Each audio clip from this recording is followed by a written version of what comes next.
5th edition. Move out of a threat square without incurring attack of opportunity. Yeah, so you can spend your action to do the disengage action. And then that will negate any attacks of opportunity as you try and run away. Okay, so you can't put it as part of the full round action.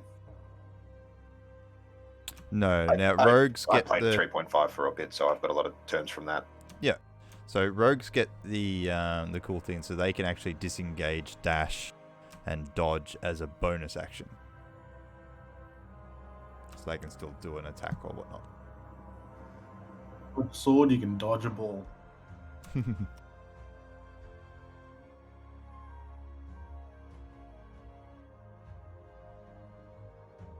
You change office, Badger, What? or change camera that we can see more. Me? Yeah, the other Badger. There's badges? Oh, no. Oh, you mean Mishi? No, he. God damn I it! don't know what's going on. I sat halfway through the thing. You're like, Badger. Literally just Yes! asked you a question, Badger. He said, Badger, did you change cameras? Or office? Yes. I'm using a phone. Oh, okay. Because it's like a fuckload better than my piece of shit webcam. Fair enough.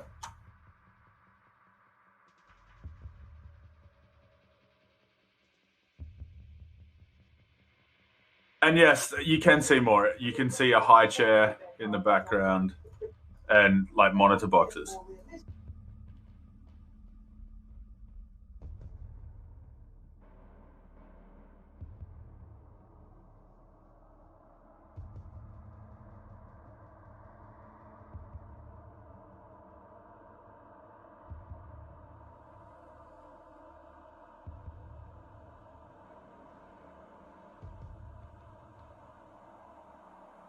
Like, Nardi just Yes, gets still tricked good. with vanilla Coke where it secretly says 0 sugar on the top. And I fucking hate that.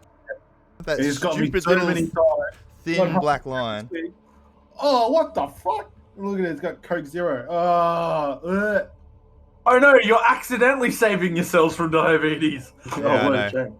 I love the no sugar vanilla Look, Coke. Badger, Same. everybody So good. hates their parents making good decisions for them. Okay. So I'm dumbing we my naturally voice. hate Sorry. Coke Zero for making a somewhat good decision for us. No, fuck you for making it healthy, you fucks. I wouldn't say healthy. Yeah, I don't know. I'm sure there's plenty of science behind it. I haven't seen it. But... Fuck you for making it better than full sugar Coke, you fucks.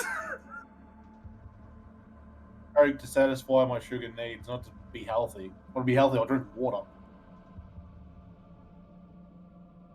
Can't mix bourbon with water.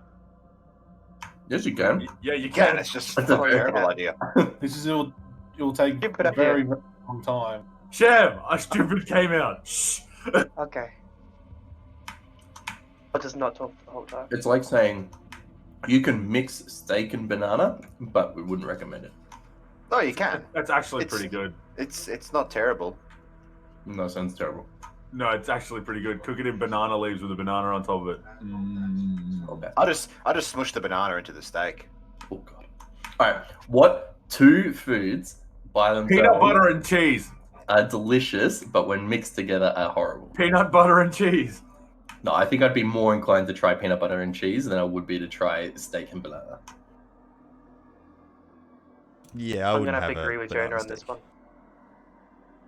Steak and yogurt. Wait, no, that's a thing. Now It you're is. asking for trouble. Yogurt marinades. Yeah, I was going to say that's a thing. All right.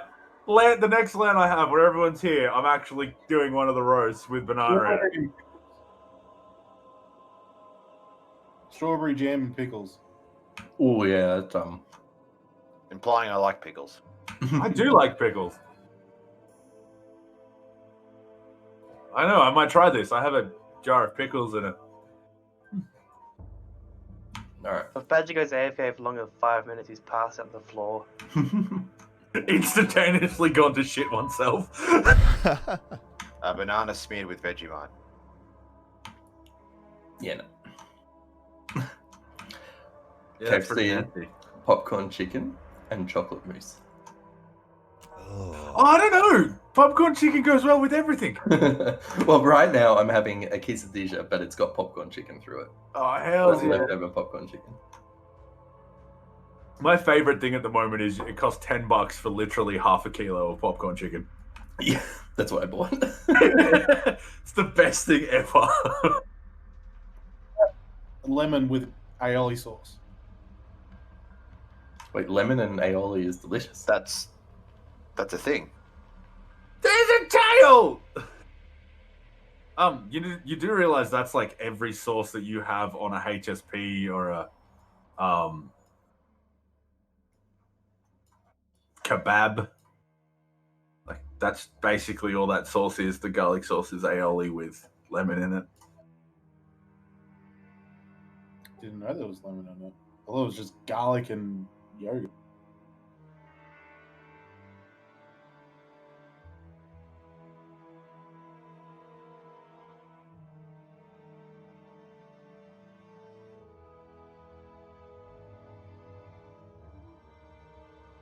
Oh yeah, I suppose I've got to open roll 20. Should probably you set your webcam up. I'm having a fat day today. As opposed to what other day? A fat day. That's why I said fat. Just change the lighting and the camera angle. That's what Devay does. Are you implying that the vase fat? No. I'm gonna tell you said that. Oh my god, the bully is gonna hate you, Daddy. Meanwhile, my character gets one hit KO'd. That fucking floor. Freaking better watch out. Sneak up on you again.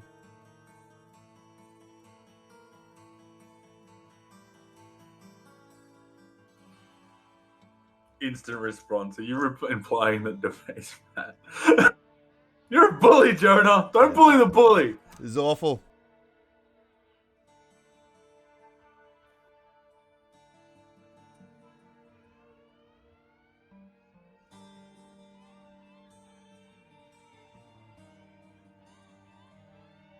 So buying fancy as hell keyboards has finally paid off for me. Yeah. With a dice bag! Actually, I got a little one of those. Yeah. I'll be right back. For 5 minutes. Keyboard that survives a dishwasher is a good keyboard in my book. No, it's just one you haven't plugged in for 3 days after you put it in the dishwasher.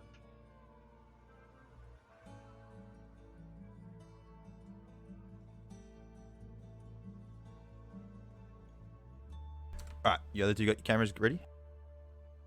I have heaps of shit I'm supposed to be doing today.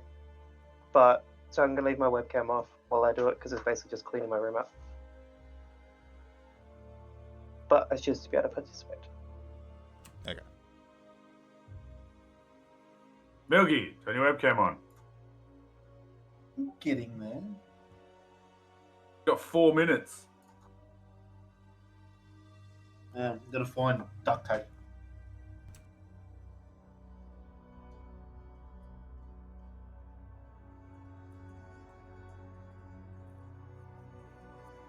Hey, Mishi, who's winning at the chess game behind you? Oh, me. Oh. Yeah, it's me versus me. It's a solo game. Ah, so you lose no matter what. Exactly. But I also win no matter what. Therefore, I may as well have not played. That's why it's fucking in the starting position. I just don't understand why you're fucking in the starting position. It's called missionary. Where everyone begins.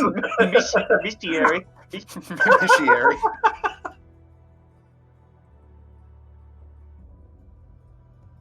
In Daddy. the end, what's the point? Daddy, please tell us when you go live so we don't keep talking. I'm already live. Ah! You're Joey! We always have like about 10 minutes or so in the pre-lead up. It's alright. It's funny. Imagine if you were like tasked with censoring our voice chat and just putting a beep over it every time Honestly, someone swore. I would rather get fired. Every time somebody's full, conversation goes beep beep beep beep beep beep beep beep beep beep beep beep beep beep.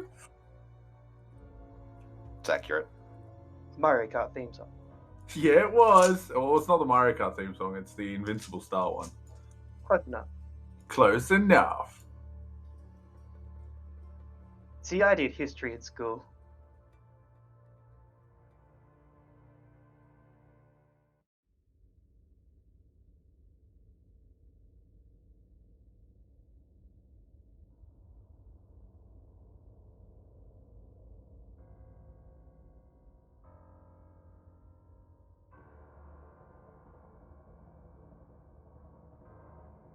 I'm back.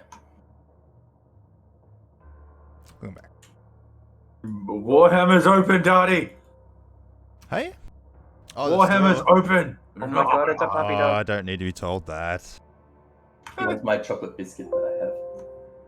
No chocolate for doggy. They're butter snaps with chocolate. Ooh. God damn it. What a spoiled dog. Dogs aren't supposed to have chocolate, though. Unless it's dog chocolate. And that's not actually chocolate. And that's all Jonah's missus buys him. Sorry, he was going for the chocolate. I have to stop him. What am I doing?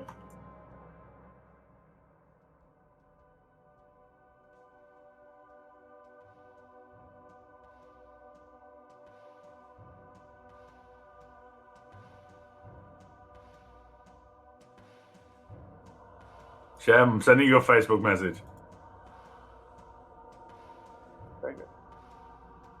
It's too inappropriate to read out loud. Read it. No, Daddy is streaming. I'm still gonna read it.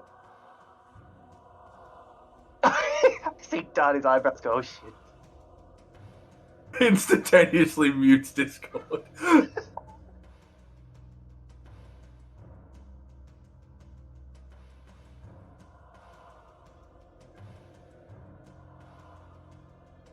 That's not that bad. Still not gonna say it out loud. It's not appropriate for Twitch. Why you no share? Fuck you. I will put it in more Discord.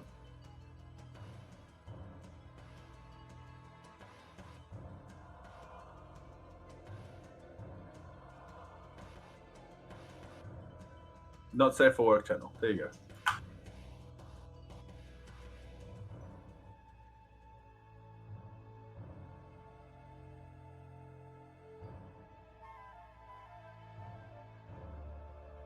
It's not terrible, but it's still not appropriate.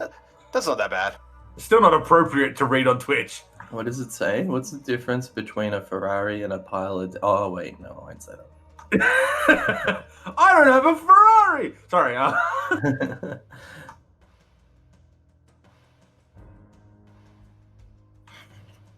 Yeah, that's not bad at all.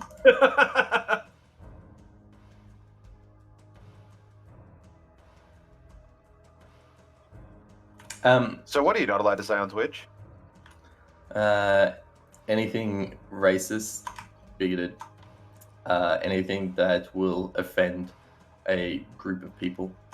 So do we just not talk So on I Twitch? just shouldn't talk, right? No, but as Damn it, long by as, saying that we might have offended someone. as long as you're not saying it with malice, right?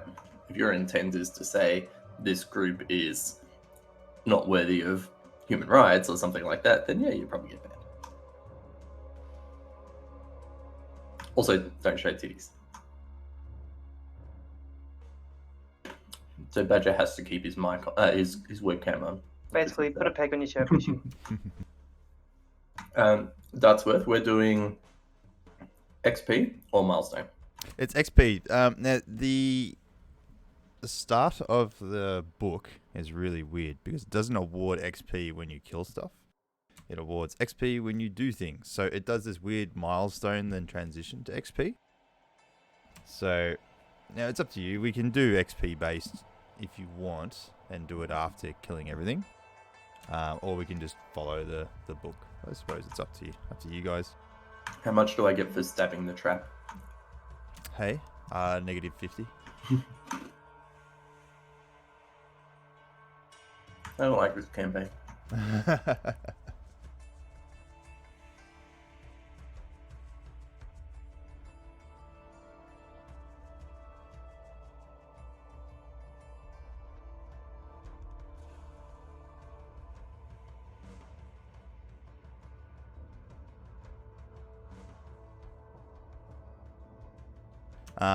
So for instance, like you guys defeated some goblins at the very start.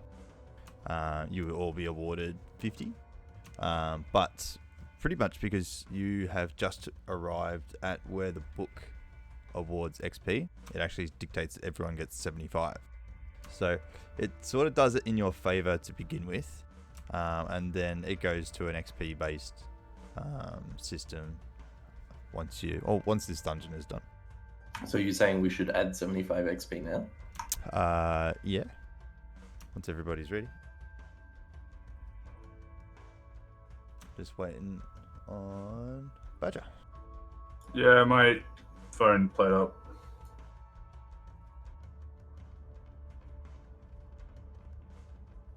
I'll just be back in 1 second.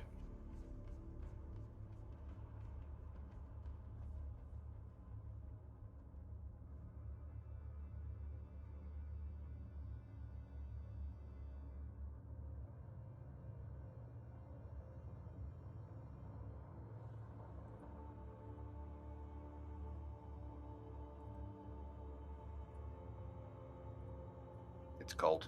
Need a heater. Daddy, I also picked up this the other day. Or yesterday, actually. It's a Sword Coast Adventurer's Guide. So it's like gives all this extra content and information around the Sword Coast location, which covers Baldur's Gate, and I think even goes all the way up to possibly Neverwinter, or at least some sections of it. Did you say 75 XP? Yeah, I'll dictate that in a minute, and I'll tell everybody how to do it, for those who don't know. But once Badger's ready, we'll do the last time, and do a little catch-up, and then, yeah, we'll move on from there. No, camera sham? No, I planned to clean up my room today, but I decided that I can do D&D and this at the same time. But I don't He's prefer having a fat day. having my ass on the webcam for 90% of the time. Okay. So I mean, we're okay with that, but like, Yeah, You but got your Twitch might not percentages be. Huh? you got your percentages wrong. Oh. D&D 90% of the time, 10% clean. Yep. Oh, yes. Correct. Oh, yes, this is appropriate. But as long as I'm doing something, I don't care.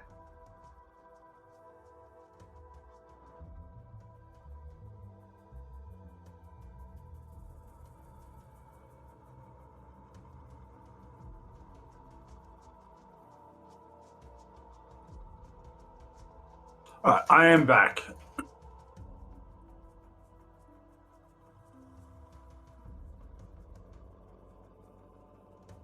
Oh, I see your hair.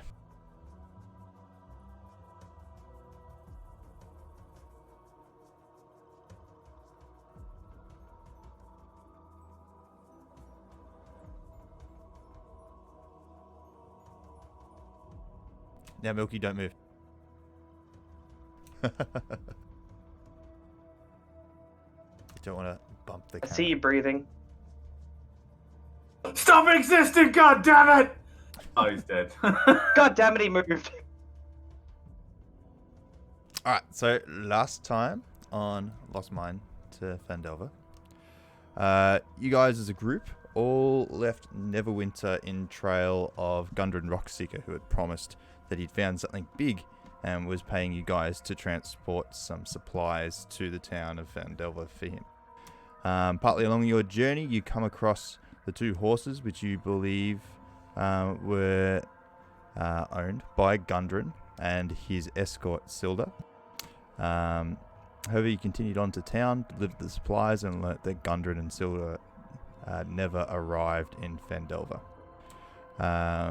You then spent the night in Phandelver, rested up, and then returned back to the ambush site.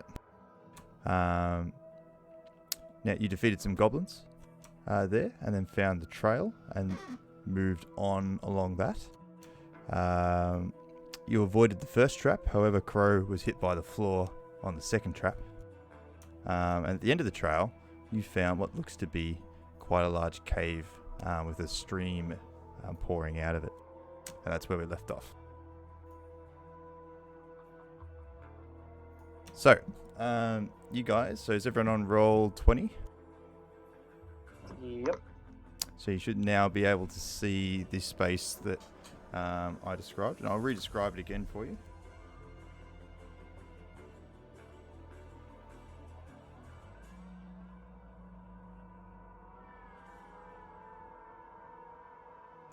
So, following the Goblin's Trail, you come across a large cave in a hillside 5 miles from the scene of the ambush.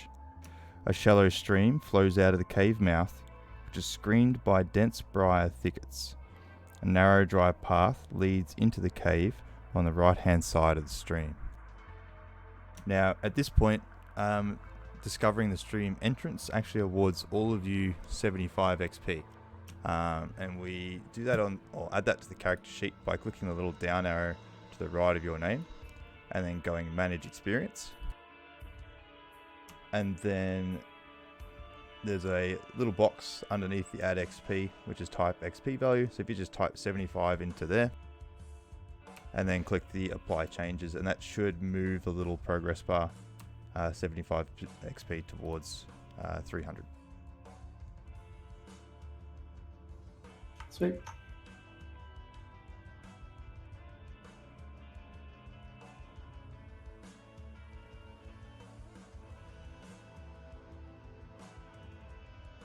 Alright, everyone good with that? No issues? I don't know.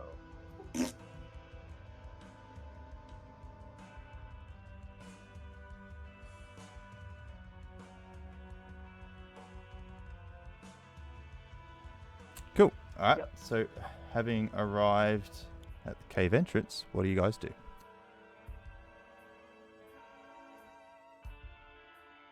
Go look for more silly holes. Oh, look. Make a perception check. Are you just checking for more traps and stuff around? Yep. So make a perception check. 13. 13. You scour the area, and you're confident that there are no more holes. This area looks pretty flat and consistent throughout. Okay. So, does yeah. my character know much about the area? As in the whole country in general, or not? You know a little bit about this particular space. So So if you want to do, make like, a a history check? make a history check.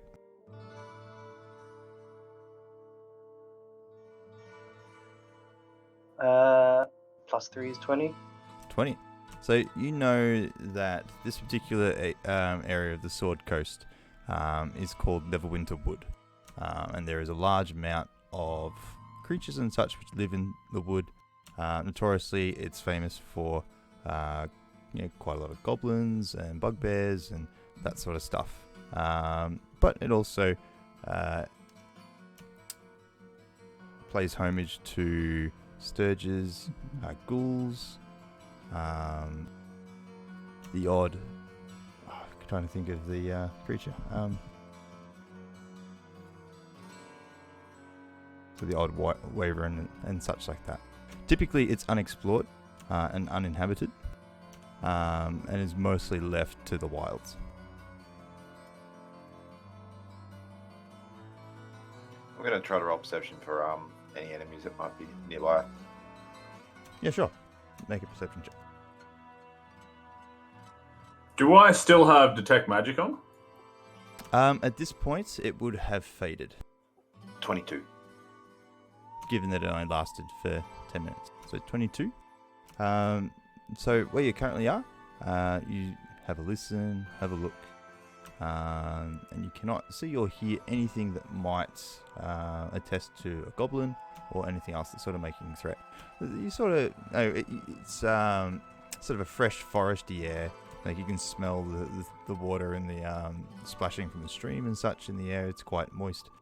And you're hearing like plenty of forest sounds, so birds, frogs, and other sorts of nature just calmly sort of chirping and just being generally noisy.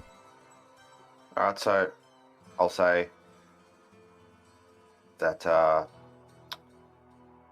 no one's been here for a while by the sounds of it, and no one seems nearby. So in terms of the no one's been here for a while, sorry, because you rolled so high, the trail does lead up and into the stream. that you've been following, and you lose the path into the stream. And it does look trekked, so it does look like there has been activity here. Yeah. Just right currently, it seems devoid of that activity. Is there any way I could find out how deep the water is? Is it like just a stream? Like I'm going to be able to walk through it without a problem? Jump Yeah. in. Make a perception check.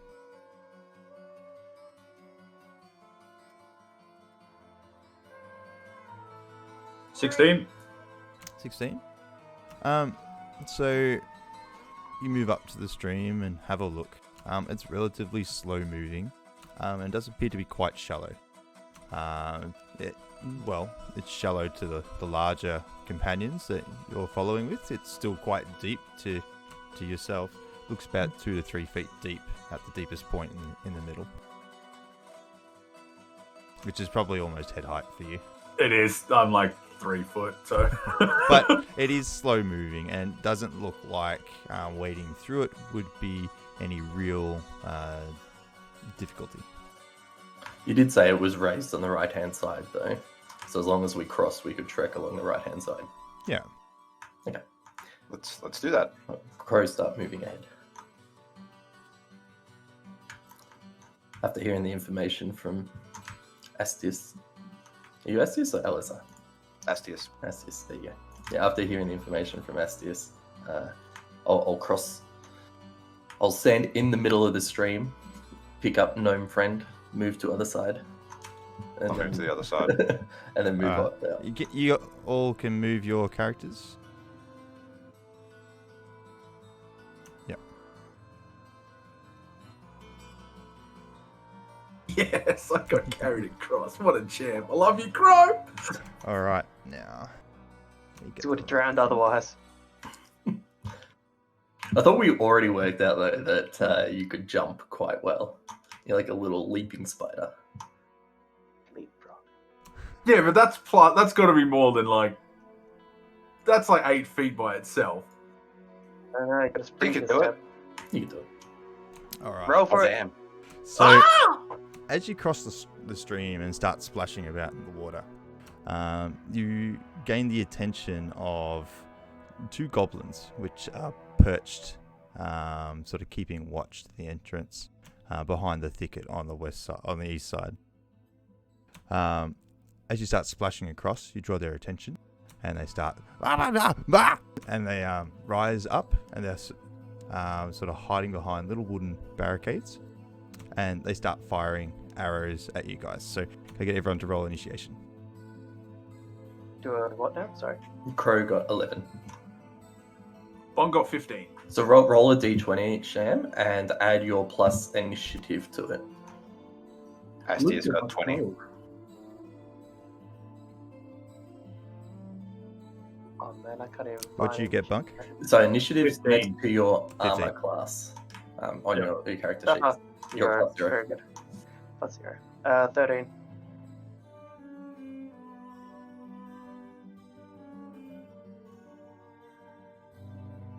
And Milky, so Luther.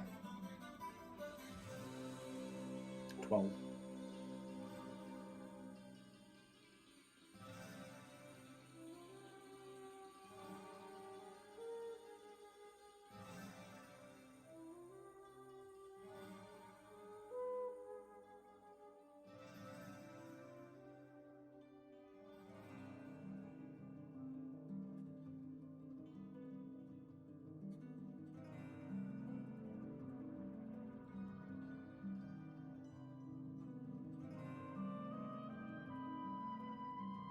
Alright, so Astius, you get to act first here. Okay, so as a free action, I think I'll draw my shield, Yep. and I'll also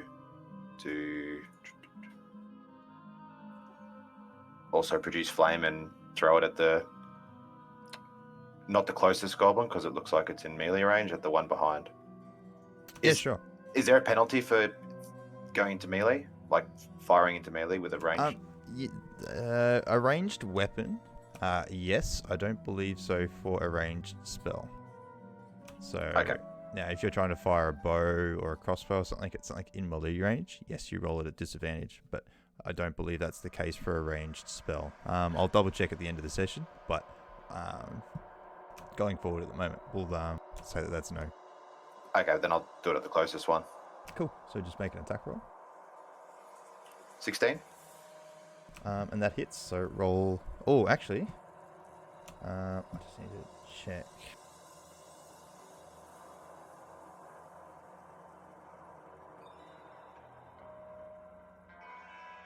You actually, when you throw your fireball, you hit the little wooden barricade in front of the goblin. My apologies, because I forgot that actually is half cover rules for these guys, so... A little bit harder to hit. What else Sad would you like to face. do? Yeah, sad face. I think I've done everything, haven't I? That I can do? You can move. I'm happy where I am.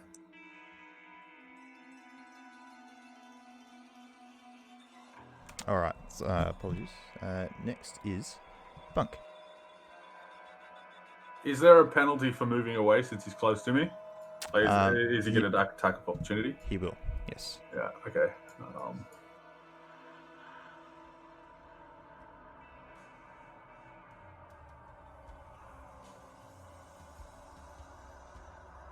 I'm going to cast Chill Touch on the one at the back.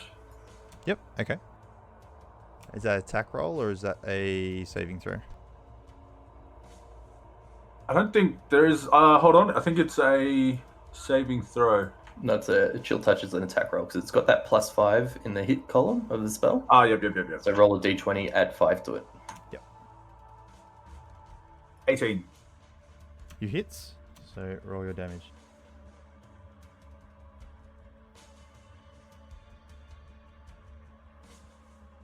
Three! Ooh. So you move your arm and mutter a couple of words of power, and this ghostly skeletal hand appears next to the goblin at the rear, and it just grabs onto him. You just see the goblin just sort of scream out in pain as it cold burns his arm. Now, are you doing anything else for your turn? You're just staying where you are? I think the smartest move for me is to stay still. Okay. Now, Alazar, what's your initiation bonus? My initiative bonus is 0. Okay.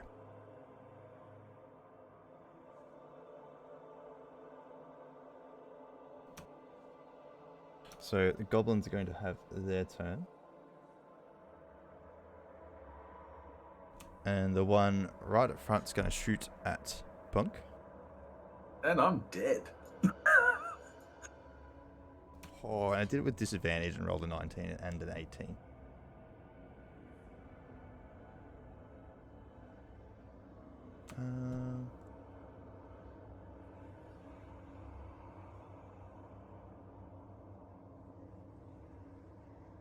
So it actually does 7 piercing damage with its short bow. I am dead. So it notches an arrow very, very quickly in this very quick reflex shot, and it fires an arrow and hits you dead into the chest. Now, so if you're reduced to 0, Yep. you don't immediately roll death saves, but you are down on the ground and you count as unconscious. How do I change my damage on roll 20 again? So, don't worry about damage on roll 20. Just do it on your character sheet. Yeah, on D&D Beyond, next, like where your current at max HP is in the top right, there's a little field on the left of it. You just put 7 in there and then click the damage button. I see ping. Now the goblin at the back, he will shoot at, I think it's Astius. Nah, it's not me. Oh, which one? The one that... That's me. Yeah, that one.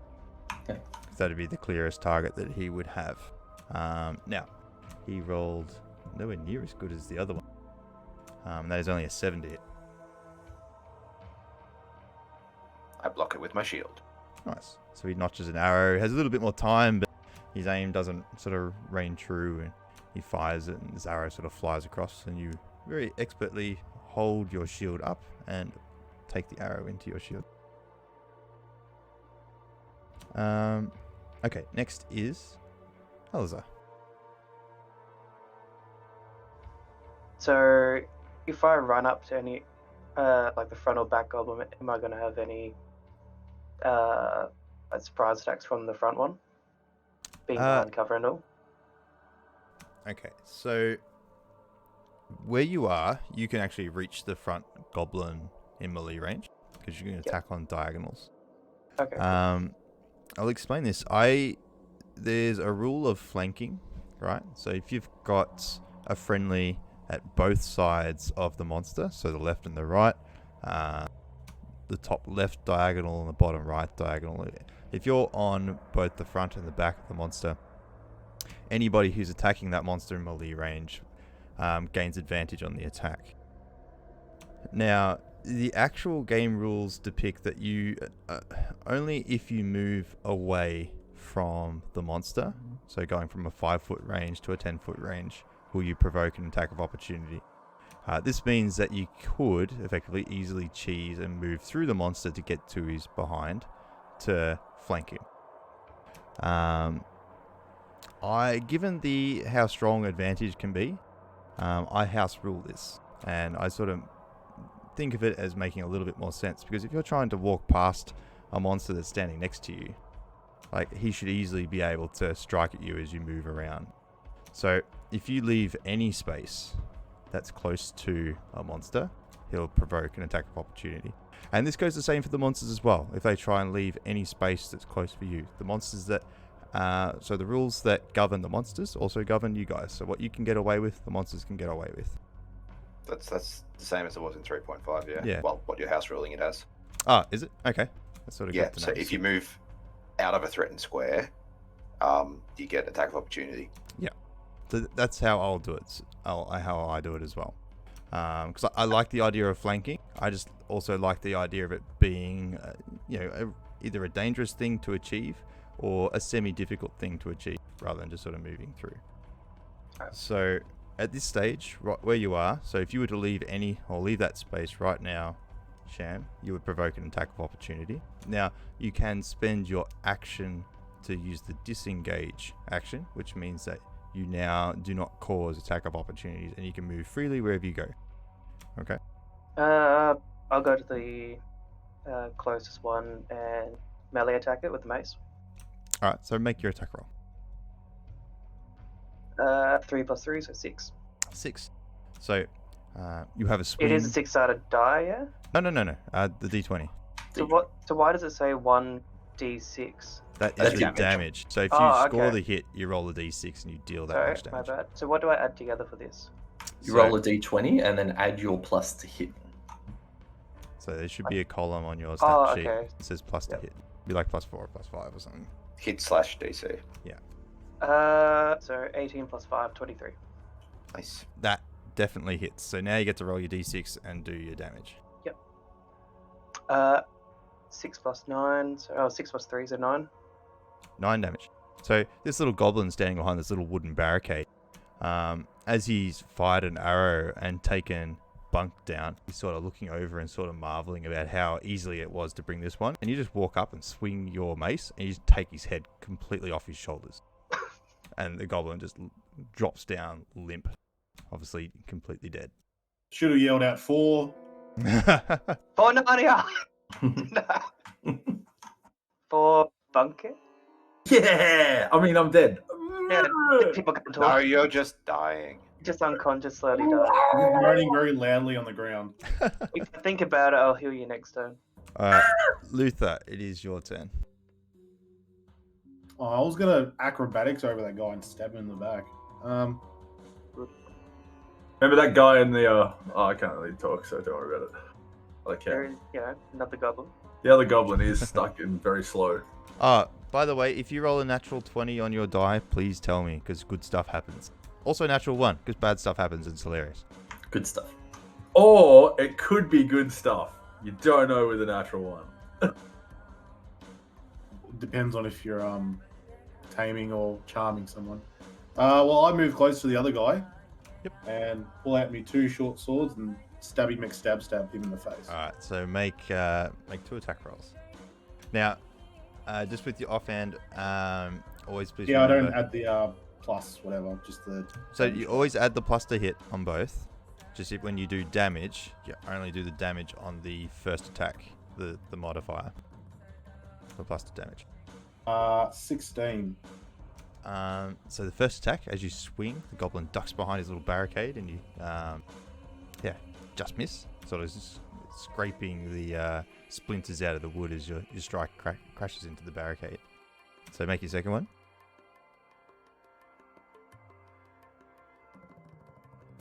Uh, 21. Definitely hit with that one, so roll your damage. And yeah, and here is where you don't add the modifier. 4. 4 damage. So as he goes to pop his head back up after ducking, with your second strike, you cut into his shoulder. He lets off like a little scream. And he looks panicked, completely cornered into this little area, and sort of doesn't know what to do.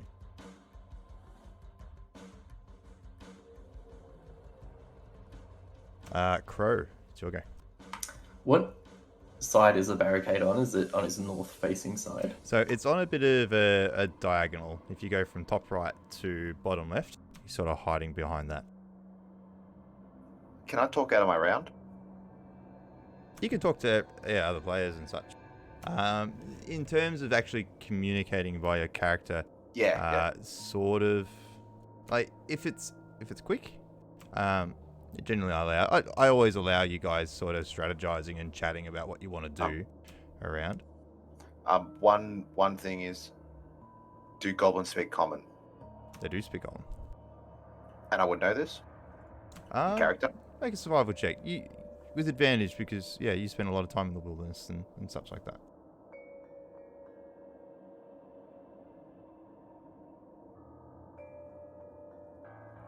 Advantage is roll 2d20, pick the highest, right?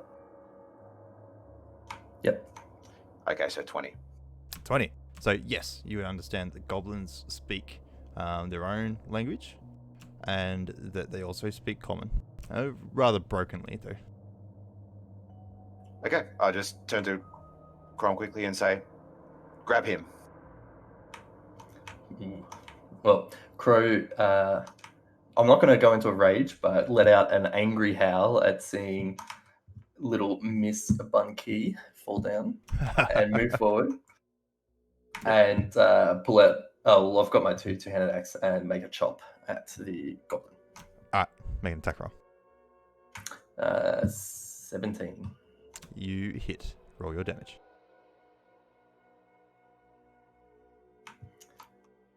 13. You carve him clean in two as you sort of skirt around the edge of the cave wall and come around from behind his barricade. And after his focus was on Luther, he turns around immediately to be greeted by a great axe as it splits him clean in two. Sweet. Yeah, sorry, I would have noticed that, but my character would not have heard that until it came to your turn. So he's going to do that action. Okay. Yep. So we have to go around the turn. All right. That's why I was asking. Yeah. Like, and it's fair. It's fair to try and say something like that, but my character's not going to hear it until your turn. Yeah. Okay. So, when I asked, that's what I meant. Like, would it be out of? Oh, look, I'm totally happy with you making the suggestion to other players. But yeah, I love that everyone would play what their character would do. So you could make the suggestion, we should keep him and interrogate him or whatnot. But when you've got a bloodthirsty barbarian who's next, who's just seen the fall of his comrade, it probably makes sense that he's just going to go and smash it. All he hears is just, Yeah, so what I meant by what I was asking was, if I spoke now in character, would that still count? But we're playing it that it doesn't count until my turn when it comes around. So speak in turn is what I meant. Yeah.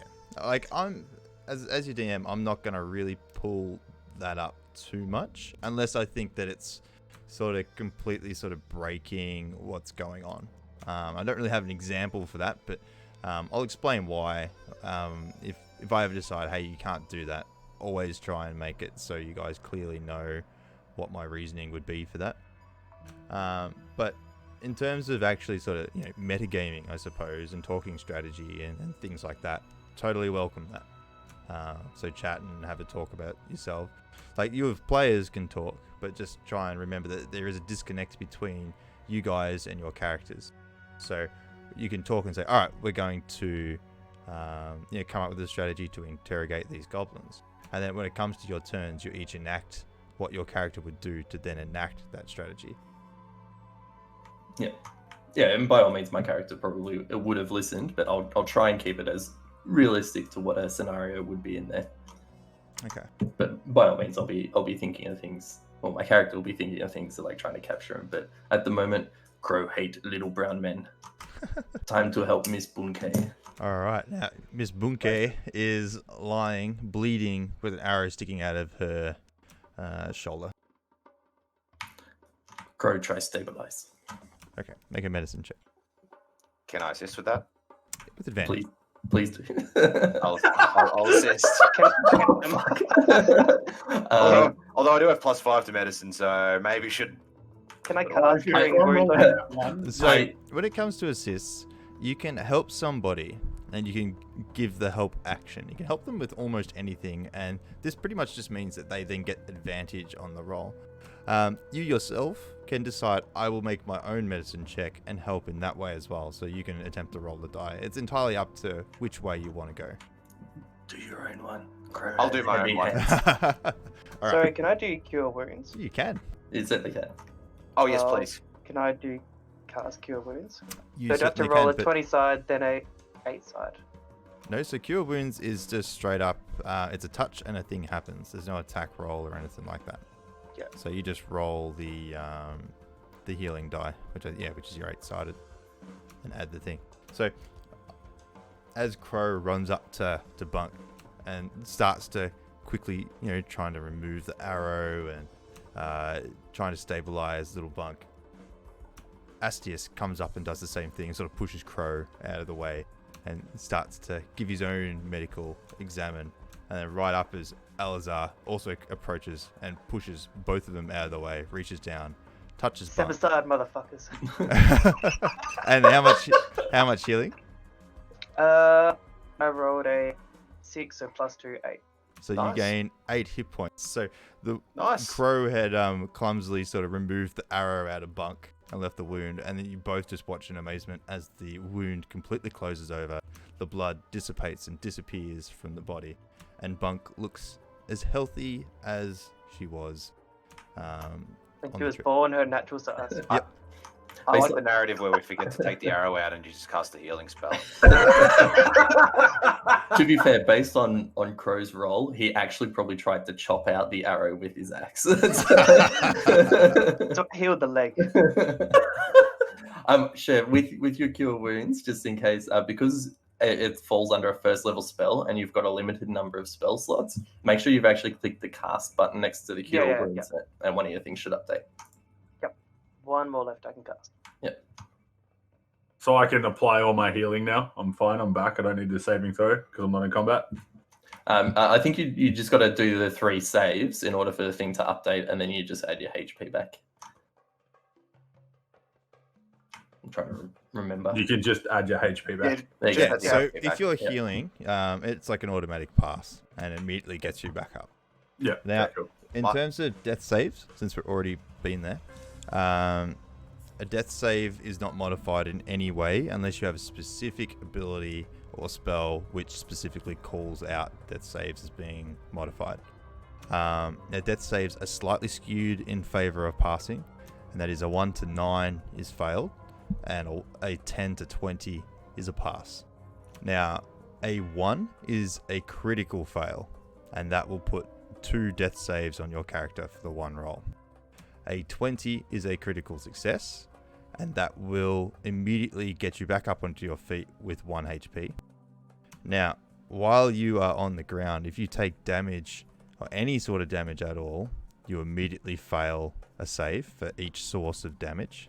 So if you're on fire or if you're drowning, each round you'll take damage according to that, and you'll immediately fail there. Also, while you are unconscious and incapacitated on the ground, any melee hit against you is an automatic critical strike, and that is also 2 failed saves.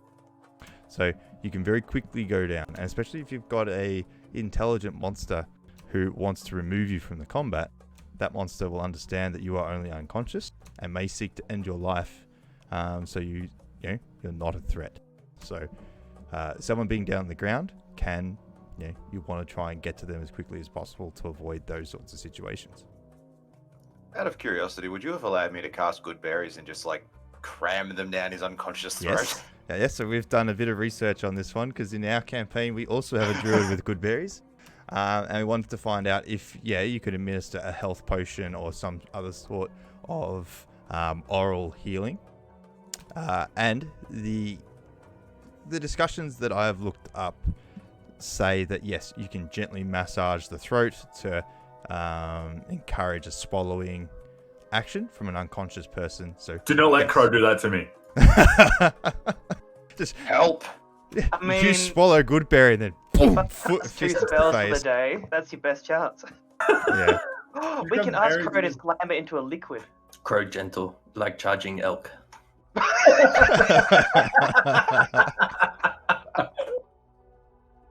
would have During just mating season. punch him into the wound. Okay. Alright, moving on. You guys have defeated the 2 goblins here. What do you want to do? Loot. Yeah, Crow look for shiny pouches. I look for shiny. Third that. Okay. I request if they see any alcohol to give it to me, please. Yeah, sure. I get each of you who are inspecting the goblins to roll a perception check, please. Crow got 11. Gentle. 18. There was an 18 from Astius? Yep. And what did you get, Luther? 6. 6. Is that a natural 1 or anything by any chance? No, it was a 2 with a 4 on perception. So Luther starts staring at the goblins, but you notice a couple of insects sort of, walking by, large beetles, and you're quickly distracted by those. Crow, you move up to one of the goblins and have a look, and you find a small coin pouch, pretty much like the coin pouches were found on the other goblins.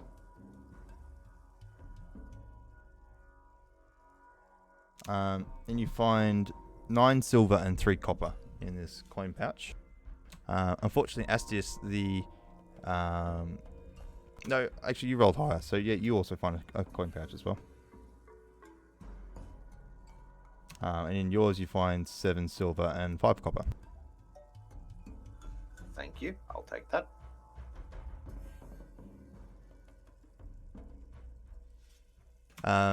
Here in this location as well, you see a couple of very, very crude wooden barricades, pretty much designed so the goblins can safely fire arrows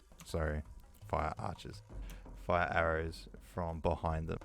There's a small camp made here as well, and inspecting that, you can feel that the coals are still warm from the previous night's fire. Is there any, can I roll and see if there's any ale or any Yeah, of course. alcohol? Go for it. Make a perception roll. You're not going to believe me, but I hit a 20. 20. You find up behind one of the barricades, there is a very, it's not small, but a moderately sized vial containing a spirit of some kind. I picked that up. Okay. Yeah, you have a flask of spirits. Fool! It's poison! Okay, cool. That's I'm done. So what do we want to do now, guys? I'm going to cast Produce Flame because I'm assuming the cave is dark and just hold it in my hand. Yeah, it's a light source. Yep. So the cave itself,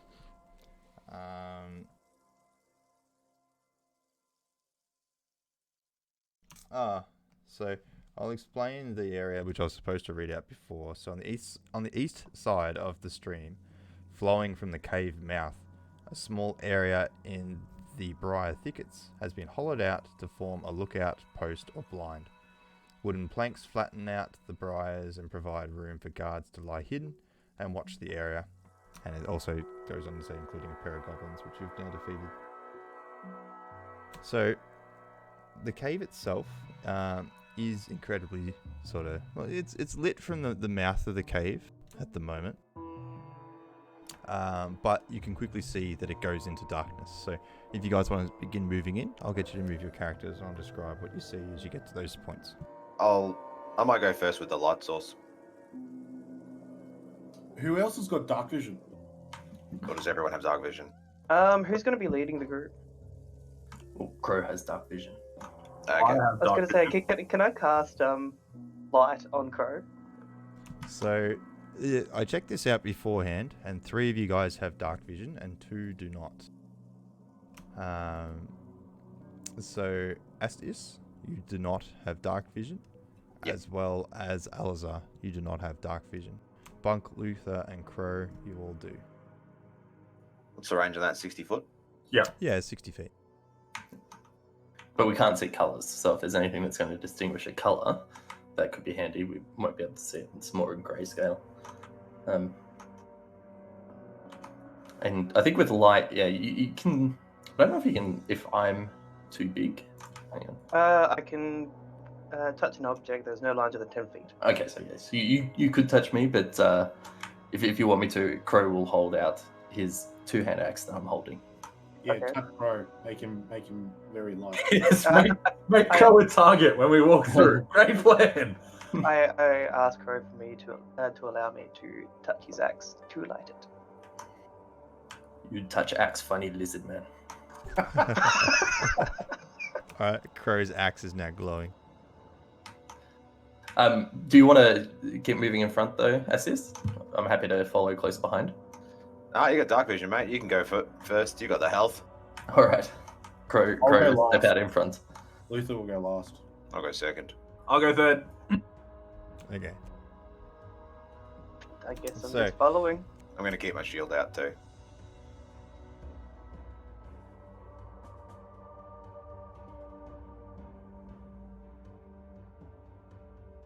So as you enter the cave, I'll bring out the majority of that. Crow, you can see, so just inside the cave mouth, a few uneven stone steps lead up into a small, dank chamber on the east side of the passage. The cave narrows into a steep fissure at the end and is filled with the stench of animals. Savage snarls and the sounds of rattling chains greet your ears, where 3 wolves are chained up just inside the opening. Each wolf chain leads to just one iron rod driven into the base of the stalagmite. So just to be clear, all 3 chains are going to this one iron rod that's driving up out of the ground. And as you walk through, they immediately notice you and start snarling and barking. I'm going to try an animal handling check to make him calm. Okay. Yep. Make the check. Try to. What size are they? So a wolf is just like a large sort of dog size. Let's see if it actually describes. Does anyone want to help me with this one? I don't think anyone can help you with that one. I have an idea, but I'll let you do your animal handling check first. Please don't throw me at them as bait. I know that they'd be inclined to not help me, so I'll try to roll high. Now, as they immediately see you, they start pulling on the chains as well and barking. Bark, Bjork, sniff. So are we doing the animal handling check or? Yeah, I'm waiting for Mishi to tell me what he rolled. Okay. It looks like you're 10.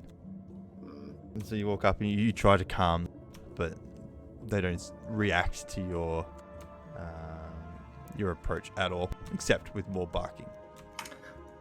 Crow pulls out salty pork leftover from wagon, split 3-way, and say, "Here, little Fluffy, try," and throw 3 bits of pork at each of them. Alright, can you also make an animal handling check? I can just imagine Mishy rolled so low, he just walked up and go, Bjork, Bork.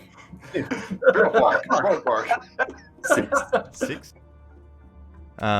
They take it and eat it hungrily. But as soon as they're finished, they go back to barking and pulling at the chain again.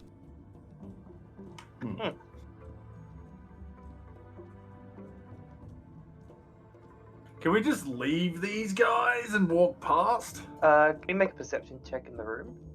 See if there's anything worth being in here for. Yeah, okay. Make a perception check. 11 plus 2, 13. 13. So you see the wolves that are, tied to the iron rod. Now, what you also see is behind the wolves, it looks to be trash and food scraps and bones and just general filth right behind it, all decked up towards the back. Crow had like it's piled into here. Crow had one of those flickering in head ding sound. Let's get Goblin Corpse and throw to Wolfie. Yeah, I'll go help him do that. Okay. I'll grab we'll grab both. Given how light goblins are, there'll be no check. You can just easily sort of pick them up and carry them back. Okay. And Go to the left side of the room. I'll try to can I try to animal handle again, or is that been and gone? Generally, when you do the check, you do it to your best ability. So in this case, I'll say no because you've already given it a go to your best one. Or actually, no, you can, but I will increase if there's a DC, I'll increase that with each subsequent check to a point where you won't be able to succeed. But yeah, you can give it another go. Are you doing it with the goblin to do the check? So in this case, circumstances have changed and you're trying a different avenue. So yes, go ahead. All right. And because Crow's doing it, you can do it with advantage. Can he do it with advantage? Or we're assisting by giving the goblins. Yeah, if you want to assist him. Yep. Yep. They look very hungry, so I figure they want more meat to chew on. Yeah. Okay, so we'll try with advantage. You will. So I just want to sort of reinforce what I just said. Like, I don't want to allow you to just go, I check until you succeed. Like, that's, it's a bit of a cheap way to succeed. So generally when you do make the check, that is to your best ability, unless you change the circumstances, then I'm happy for you to make the check again. But also understand that the consequences of your first check may inhibit or change the difficulty subsequently going forward. Okay, so I'll roll with advantage. I come in with the head because I've got the bodies and the head was on the ground. Oh. Like the little head. Can I assist as well since I do have some help with animals? You can assist, but the result is still the same, so he still rolls with advantage. Now, as you guys all come back around the corner with these goblins, the wolves immediately begin barking and tearing at you, and you see as they pull on the iron rod begins to come loose. So make your check. You better succeed, I swear to God. I rolled a 19. 19. So with your goblin bodies, you very desperately sort of grab them and throw them at the wolves. And the wolves just take into the goblin bodies and start tearing into them. And while they're tearing into it, can I roll stealth to try and get behind them? Please put the fucking pole into the ground further. I have little legs, alright guys. I don't know, his strength isn't that great. Yeah, so make a stealth check. Because you're sort of hidden around the corner, so they wouldn't have seen you yet. 19. 19? Yeah, so you feel pretty hidden. And as you walk into the room and scuttle around, you notice that the wolves do not look up at you and do not take any notice of you as you go past. While they're feeding? Please let the chain be they're long feeding, enough they're for them just to back them ripping into a into- corner and mutant ball. Yeah, they're ripping into these goblin bodies, just tearing the flesh from the bones, ripping into the stomachs. Like, these wolves are savage. Like, two of them have grabbed one of the bodies and just tearing at it and split it into 2 bits, so each of them have got 1 bit. Goblin. Wolves are hungry. Have the wolves calmed down at all after they've getting fed by the goblins? Make an animal handling check. 6. 6. You do notice a distinct drop in the amount of snarls and the amount of barking that they're doing. They still seem vicious, but their attention is fully onto the corpses that you have now thrown them. What you also notice is that they are no longer pulling on the iron rod with their chains. Crow step in, smash rod with rock into ground. Yep, make an attack roll. So you're using your axe to do this? No, I'll pick up a rock off the ground and try okay. and hammer it in. Yep. Splits rod in half. 15. 15. Critical fail. I'll get you to make a strength check as well. I'm changing die. 14. 14. Yeah. So you grab the iron rod and you start smashing into it with quite a large rock. The wolves are completely distracted with the goblins that you've given them and do not look up. They flinch at the large clanging sound from the stone striking the rod, but again, just tear into the food that you've given them. And you drive the iron pole another foot or so into the ground. You grab it and it feels sturdy once more. Okay. I back away and beckon the rest of the group to move past the cave. Meanwhile, with Milky. He's still stealth. We don't have to worry about him. Well, I was planning to do another thing, but yes, we can. What do you want to do? What? Are we going to the cave or moving upwards? Well, you do what you want to do. This crow is just saying they're secure and just slowly beckon maybe we could move past. But if you've got other things that you want to do that can change that, do it. Better not. Alright, We'll move so forward. I'll say where you're standing.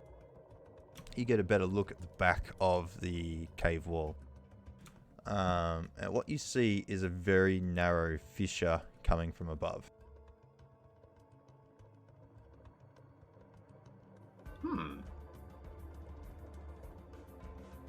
I'm little. You want to put me up in there, Jonah? I mean, Crow. No, don't do that. I have little legs.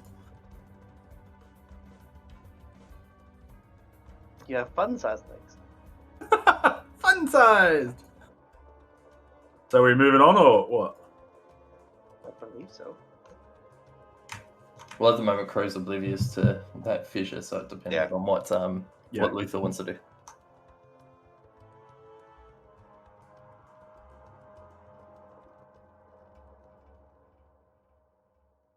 Basically, we're begging Bilky to hurry the fuck up. Can't hear. Oh, you must be muted because Yeah. you've been trying to talk. We haven't heard you for a little bit. Oh yeah, this is going swimmingly. There we go. Finally. Yeah, sorry. And now you're muted again. Just keep talking. He's on the phone. Yeah, sorry, I got Oh, a call. I'll move with the group. I'll try and move away from the dogs. Rejoin the group. Yeah, sure. So you rejoin without any worry. Alright, so further up, you can now see the main passage from the cave mouth climbs steeply upward, the stream plunging and splashing down on the west side as you move up through this cave. In the shadows, a steep passage leads west across the other side of the stream. Is the water still like the same? Hey, yeah, the water, like it's crashing down from the just the angle of the cave, So the stream's moving a little bit faster just because of gravity here. But it's still shallow. So there's 2 walkable paths. Yes. Alright. Crow's going to move up and try and get a better look at the shadowy path on the left. Yep. So you see that it goes forward and then climbs into a ledge. Now what you also see is you move up as well. Wood! Oh, good. I panicked for a second. Uncontrollable wood. It's so aggressive! I'm gonna cast fire! Hold on. I'm using the wrong tool. There we go. I'm trying to do poly reveal. Yeah, I should be using poly reveal. There you go. So in the shadows of the ceiling to the north, you can make out the dim shape of a rickety bridge of wood and rope crossing over the passage ahead of you. Now, there's another passage above that intersects the one that you're in. So effectively, you can see a passage on either side of the bridge. And how high is the bridge above the path we're walking on? Yeah. It does say this. Where did I see that? Sorry.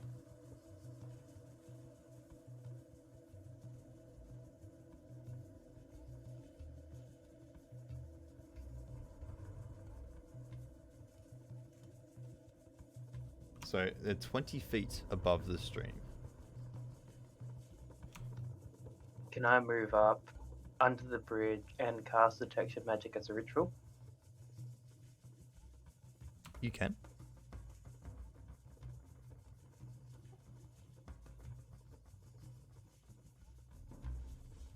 Now, given that you don't have a light source and you can't see, you're restricted to the light that Crow is sort of giving off.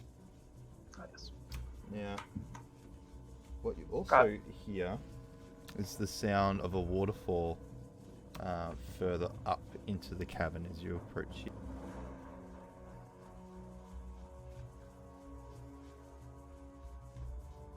Random question, would I be able to see further into the left path from where I am? No, because the ledge, so that little, that bright bit is actually an elevated point, so you have to climb up into that to see past. So Elazar gets to the bridge and you start getting out your tools and, well, not tools, but your magical components and start laying them out on the ground and begin to cast the ritual of detect magic. What? Sorry? No, you go on. Alright, so is anybody doing anything while Elazar does this? I was going to ask, can I investigate and listen to hear anything other than the waterfall crashing? Yep, make a perception check.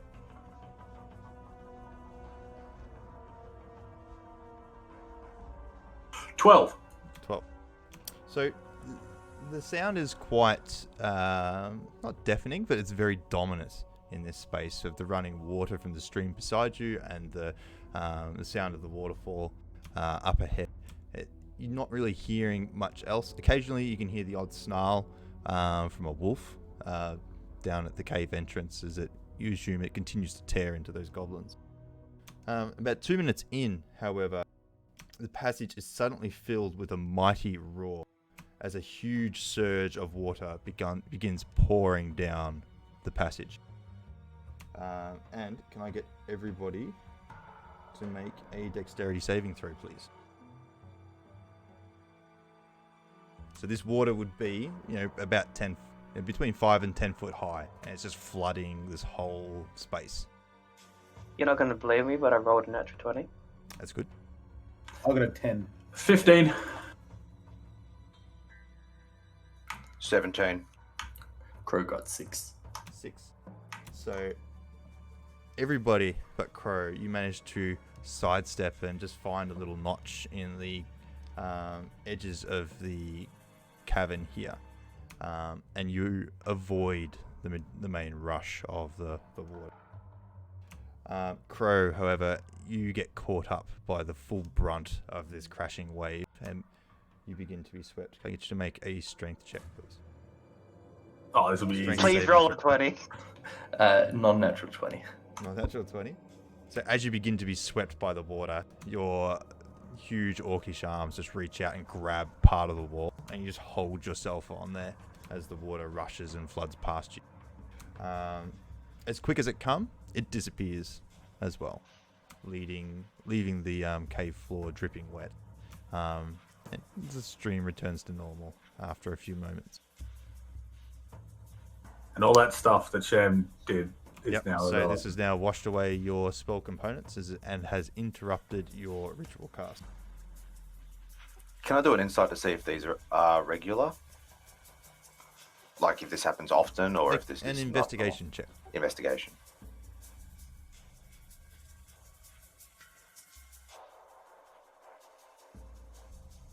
Nine. 9. Unable to ascertain if it is or if it's not. But yeah. So coming to this space for the first time and not knowing a huge amount about this space, it's hard for you to ascertain if this is something that frequents or not.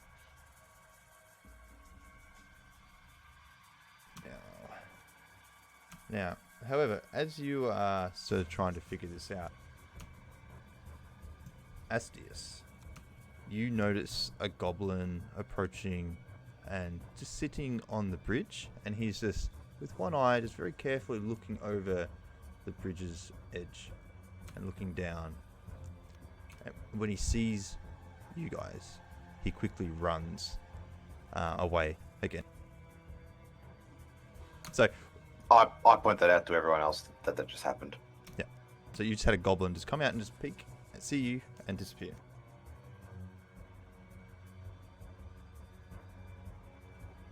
There was a goblin on that bridge. You just had a look and ran. I reckon we should go up the left path, and that's going to lead us up to the bridge. You mean double back? Yeah. Okay. Go back, head west, go up the ledge. Now, Yep. as you start to backtrack, again, Astius, you hear goblin voices faint off to the distance. You hear, like in whatever goblin language that they're speaking. And suddenly you all hear the deafening roar of water coming crashing down the corridor once again. Can I get everybody to, again, make a dexterity saving throw? 21. 21? 12. 10. 19. 19? Sham? Is there anything I add to it? Your dex. Dex. So So plus saving something. throws are Oh, on so the plus 0. 11. 11? Yeah, so this time, all of you guys, again, manage to avoid the flooding water as it comes crashing down Oh! Thank the Lord. the corridor.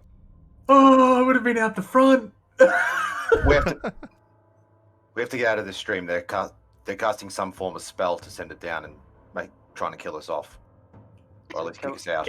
Can we make haste, go west and up the ledge? Yep. Crow move quickly. Okay.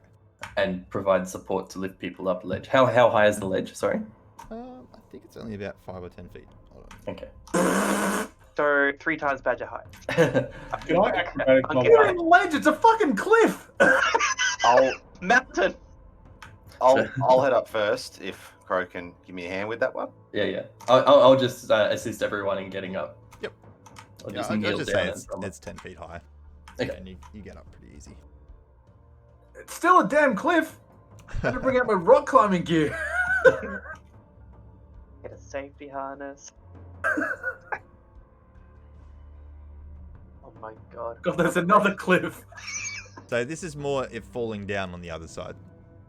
So you're not climbing, you're now dropping down. Oh, okay. So it was literally just like a barricade. Sort of Yeah, thing. a natural one though. Yep. Okay.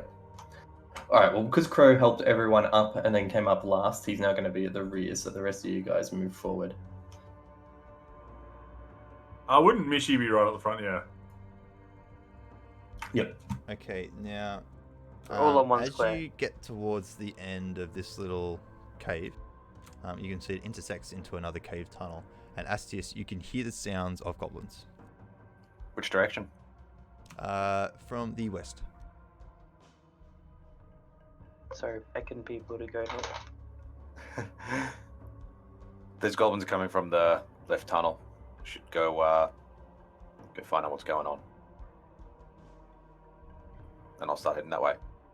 Can I snug the wall and let Crow go past? Is it like wide enough for that? Yeah. What? I don't know. That's why I'm asking. Yeah, you can. Like, you're not 5 foot fat. Like, you can easily It could be a skinny tunnel. Like, fuck. Alright, Crow pushes past. So I'm now in the center. Okay. In the middle of it. Alright, so I'll reveal this next space. So this large cave that you're now entering into is divided in half by a 10-foot high escarpment. I had to actually Google that. And what that basically means is that this cave is on 2 levels, and it has basically just like a cliff dropping down to the bottom level. That's what an escarpment is.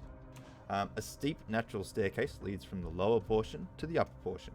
And you guys are currently standing on the lower portion. The air is hazy with the smoke of a cooking fire and pungent from the smell of poorly cured hides and unwashed goblins. So I'm gonna die again. Crow, remember smell from bathhouse in Baldur's Gate. It was fun time. actually, sorry. He happily charges it. You revealed too much then. I did. You never saw it. Are these goblins aware of our presence? Hold on. I do have a fiery hand. And Jonas axe. I have a glowing axe. Just putting it out there. But they may know because they're goblin on the bridge.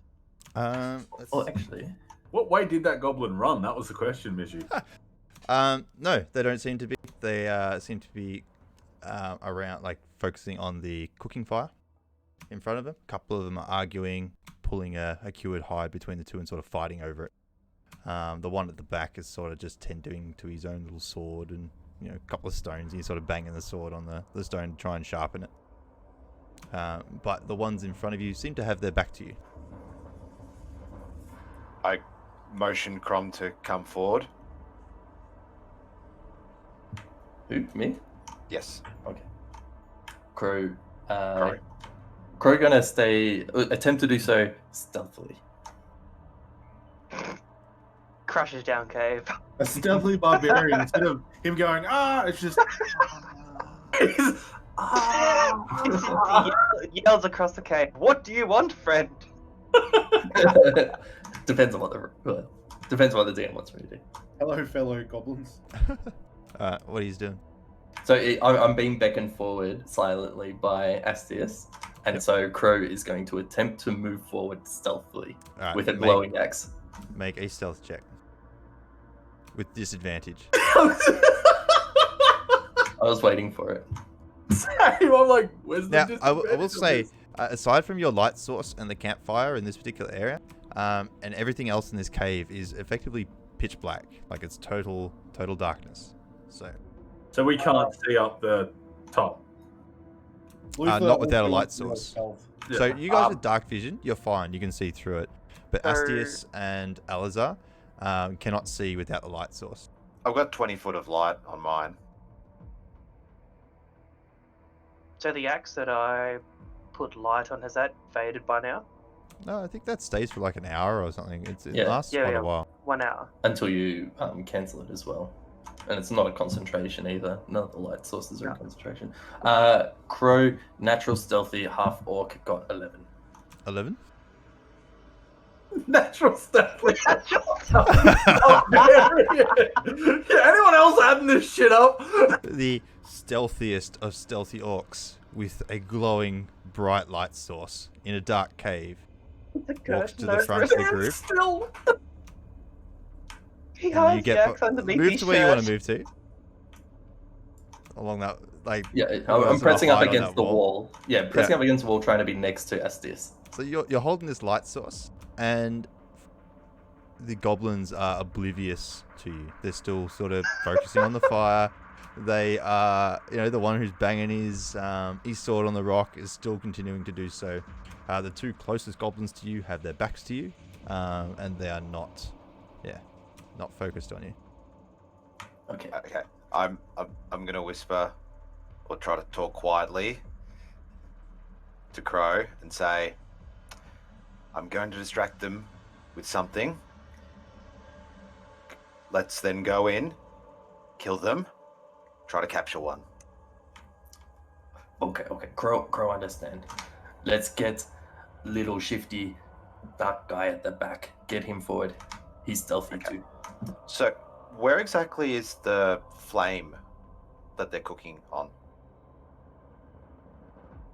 Oh, hold on. Should On the be fire. that one. Oh, Essentially, you should change your character's name to Drax. Okay. So, Jeez. I'm thinking, tell me if this works or not. I'm going to use control flames to expand that fire in 5 feet in one direction as a bit distraction for them, because it, would flare up and distract them, I hope. And then do we get any sort of bonuses, or do we get a surprise round or something? So you can attempt to surprise them. So if you enact an action when they haven't seen you, effectively the first round of combat is free for you guys. So a good example of that was your first encounter with the goblin on the road. Like, you guys both got hit with arrows before you noticed that they were there. So they surprised you. So, but yes, if you carefully thought about your plan. Now, having a orc charge in and yell, and you announce your presence there, you might get the surprise, you might not, depending on how perceptive these goblins are. Firing from the shadows, however, probably more highly likely to get the surprise because they won't see it coming.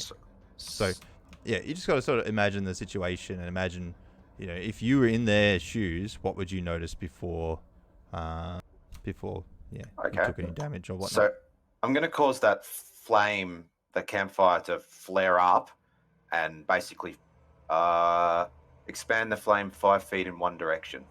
Yeah, so you can push it onto one other space. That would be distracting. Yeah, one of them's going to be on fire. Yes. Pick a direction. Pick south. Doesn't burn anything. Lights up wall. I can't for some reason interact with the map, but the one to the left of the fire, I'm going to move the fire Now, towards it also says, provided that wood or other fuel is present at the new location. So is goblin count as fuel? Generally, no. In this case? Creatures do not count as fuel for fire. If they're wearing really flammable and combustible garments. I've got an idea. So, hey, sorry, I just got a phone call. You guys discuss what you want to do, and I'll just take this one. Come back. I've got a flask of oil. I'll stealthily move to the back to here. Hang on. Just change that. The other thing is... and I can throw the flask of oil on any of those guys, which is douse them in oil, and you can flame on. I can cause simple shapes, such as the vague form of a creature, inanimate object, or location. Wonder if I can make a shape that scares them a bit or distracts them a lot. Look, Shem, look at my I stream. know. What the fuck? Why is Tiny being nice? And then we go in, I Tiny's guess. a dick. He came up and wanted to cuddle. What the fuck's going on? Well, what you could probably do. So if we try for a sneak attack round, right? So Crow's going to try and beckon Luther to come up, and we could be there and there. And I think because it'll be an improvised weapon, your flask of oil, you can throw it.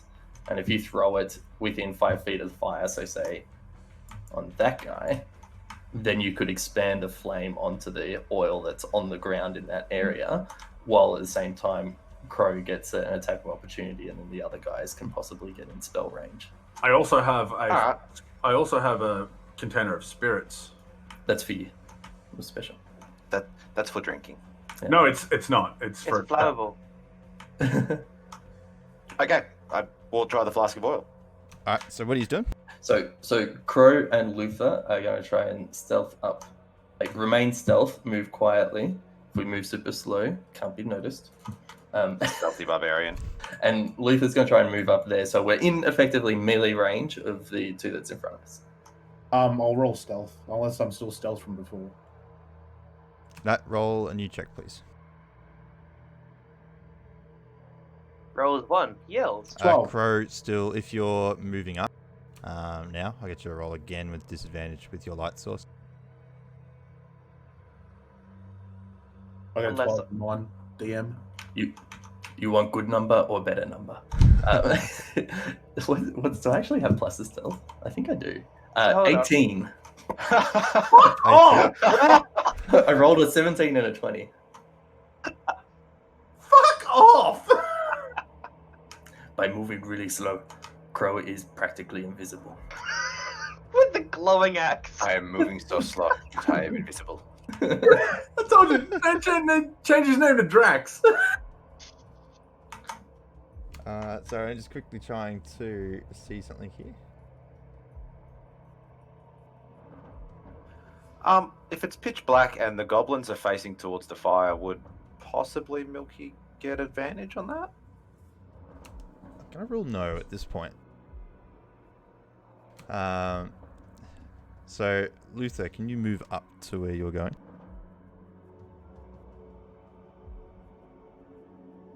Sorry, 2 seconds. Daddy's popular. I wish people called me. Tell I them. do. You just tell me to get off the phone. 'Cause you're busy.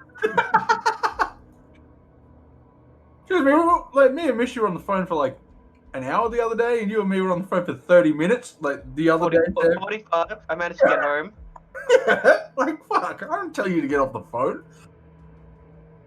I Tell gotta me. go now. People are here. Half an hour later. I should really go. 15 Oh, minutes speaking of later. that, I'm getting a phone call from Mishy. You fucking See, cunt. people call you. I just said naughty words on Twitch. Sorry, Darty. He's on the phone. He won't care. No, I don't think the 4 people watching will report you. I think you can swear on Twitch though. It's just you can't make like. I think it was the Other last comments. word is offensive. to Ah. people. Oh, No, you're fine. Swear words are offensive to everyone. They're supposed to be. They're swear words. No, they're adjectives. They describe something. Yeah. The most versatile words in the English language are swear words. Who decided that swear words are bad words? I don't know. Not sponsored, but bloody delicious. So sponsored. Demonetized. God damn it, Daddy has to look for a new source of paycheck. They're peanut and caramel rumbles. Sorry about that. Alright, so now Luther. So Crow, you etch forward, and as a Luther appears and starts to creep up one of the goblins, you hear a goblin voice from up above the ledge, the escarpment, start screaming and goblin like, "Up, up, up, up," and you just see this little hand pointing down, pointing straight at Luther, where you sitting there with your glowing axe. So the goblins have noticed Luther appear. You sit there with a glowing. So I'll get everyone to roll initiation. With advantage for glowing axe, right? 10. 17 for 2 Crow. seconds. Oh my god, I'm never quick enough. So Crow, what'd you get? 17. Who got the 10? I did. Astius. Yep. What did everybody else get? I got 3. Little slow there, short legs. Luther got 22. Oh wait, am I rolling? Oh, nice. Yeah, roll initiation. So d20 and then plus your initiative. 7. 7. I was excited when I was rolling. So Also, if Crow has heard that and then seen the hand point down from above, has he got any additional vision of what's up there? You can sort of just see the edge of a goblin. I'll mark that out in a second. Sorry, Bunk, what did you get? You got 3. Crow, 17. Did Crow get 17? 7. 17, yes. Crow is quick. Crow is stealthy. Crow is ultimate being. The real thing is, you don't know if I've got pants on. You're wearing a skirt, aren't you? Or Yeah. a dress. Yeah. There you go.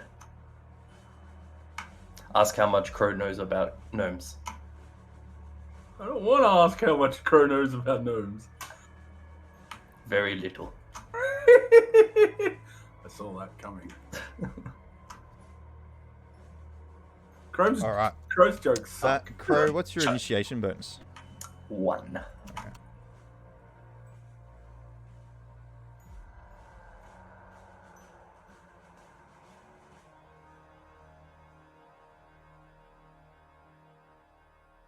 Luther, you get first go. So as you get spotted, you immediately leap into action. All right. With a big grin on my face, pull out my 2 short swords and stab the guy in front of me. All right, make an attack roll. Well, it's another goblin. Left on the map, I should say. That one there.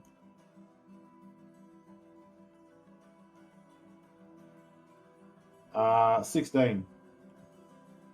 You hit, so roll some damage. 6. Nice. You drive your sword like real deep into him. He lets out a huge yelp of pain as you rip it back out, and blood just gushes everywhere. So sorry, that was that one. This one here. Yep. All right, make your second attack.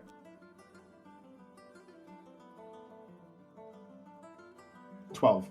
12. You try and follow up the second one, but as the goblin sort of slumps a little bit in the pain from the first attack, you just don't quite connect with him. Oh, do I add the DC to the second one as well? Yeah, add your hit. Yeah. Oh, okay. Then it's 17. Then you certainly hit, so you roll your damage. The only thing you don't add is the damage modifier. Yeah, I got you. So you're still just as likely to hit, but the offhand is a little bit weaker. 2 damage. 2 damage. All right. So following up with your second attack, you drive the your is it a dagger or a short sword? Another short sword. Short sword. So you cut into his neck and sort of split the skin between his neck, and blood just starts gushing out, and he falls over, slumped. Next is the goblin's turn. So this goblin here hasn't noticed Crow, so he's going to attack you, Luther. And he has a 10 to hit, I think. Check. So, Dade, 11. Nope. Yeah. the goblin up on the cliff there that has a Mhm. fist in the top right corner of his picture, what does that mean? You don't know yet. Oh, we don't know yet. Okay. Oh. I'm scared. I go last, so I am very scared. You're also very hidden. As far as they're concerned, there's only one wood elf here. I will reveal the last of this little space. Sorry. Because you have actually stepped in now.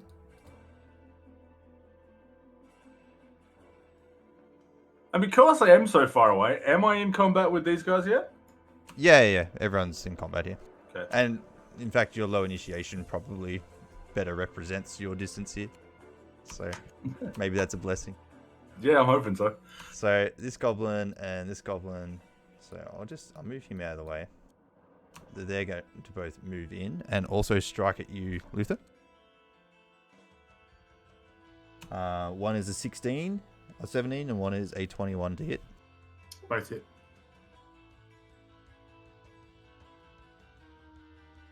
So one does 6 piercing damage with his scimitar, and the other one does 7 piercing damage. As both of them gang up on you and stab into you. Sleep now. I am down. Sleep now. This goblin is going to fire his short bow. Actually, what you actually hear is this one here shout out some sort of command. And this one, who looks like it was going to focus on Luther, immediately changes targets and goes to shoot at this one over here. No, PewDiePie! Yay, arrows. So he got a 13 to hit. Nope. Nope. So he fires an arrow and it clangs off the wall of the cave. That is the goblin's turn. Next is Crow. Okay. Crow get very mad at stealth not working and go into rage. Yep. Repete! And chop at distracted goblin in front of me. All right, make an attack roll. The Doom music. 23. You hit. Roll your Jesus. damage. 7 plus 3 plus 2, 12. 12. Yeah, you split him in two easily and effortlessly, almost like your axe cutting through water as you separate the torso from the head. Oh. And let out blood-curdling pierce of roar and charge up towards Pointy Finger Man. Okay. So I'll move up here. Yep. So- I will say, given the staircase and the raised, you would not provoke an attack of opportunity from going from this space to this space from this goblin. Okay. Next is Alazar. Oh, God. Is Milky unconscious? He is. Yeah. I run up. Can I run up over, standing like in front of Milky's body? So this is Astius. Oh, did I say Alazar? Astius. You said Alazar. You said Alazar. Ah, no, correct. Alazar. My bad. Yep. You can move through. So you can move through any character. You just cannot end your movement there. And Okay, just to be so- clear, you need to end your movement to make an action. Okay.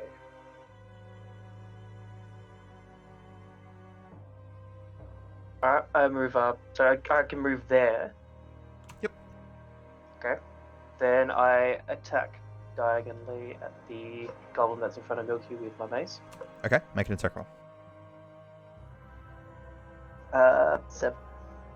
7. Do I add anything to that? Yeah, so you should add your plus hit. Oh yeah, sorry. 7 plus 5, so 12. 12. So you swing at the goblin, but he does sort of parry away your mace with his own little scimitar. So no hit. You gonna do anything else? Have you got a bonus action or anything that you can use?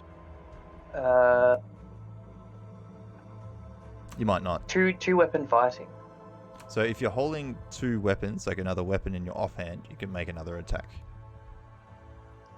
Does a crossbow count? It does not count. Then no. Okay. So next is Astius.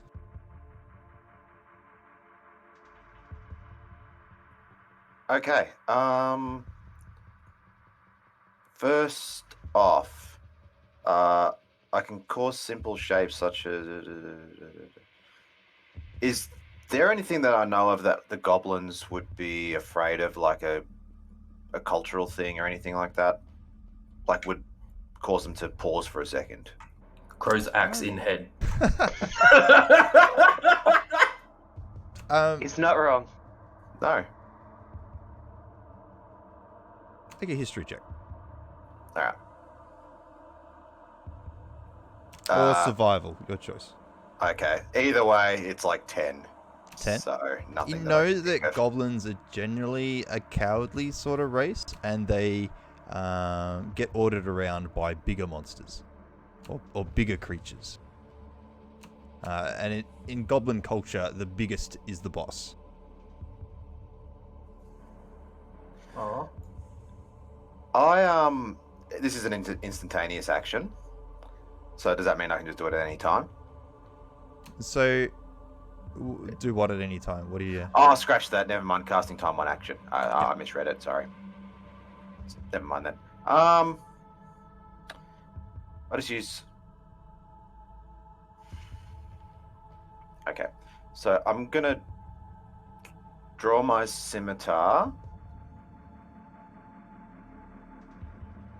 Cast produce flame at the goblin that's in front of.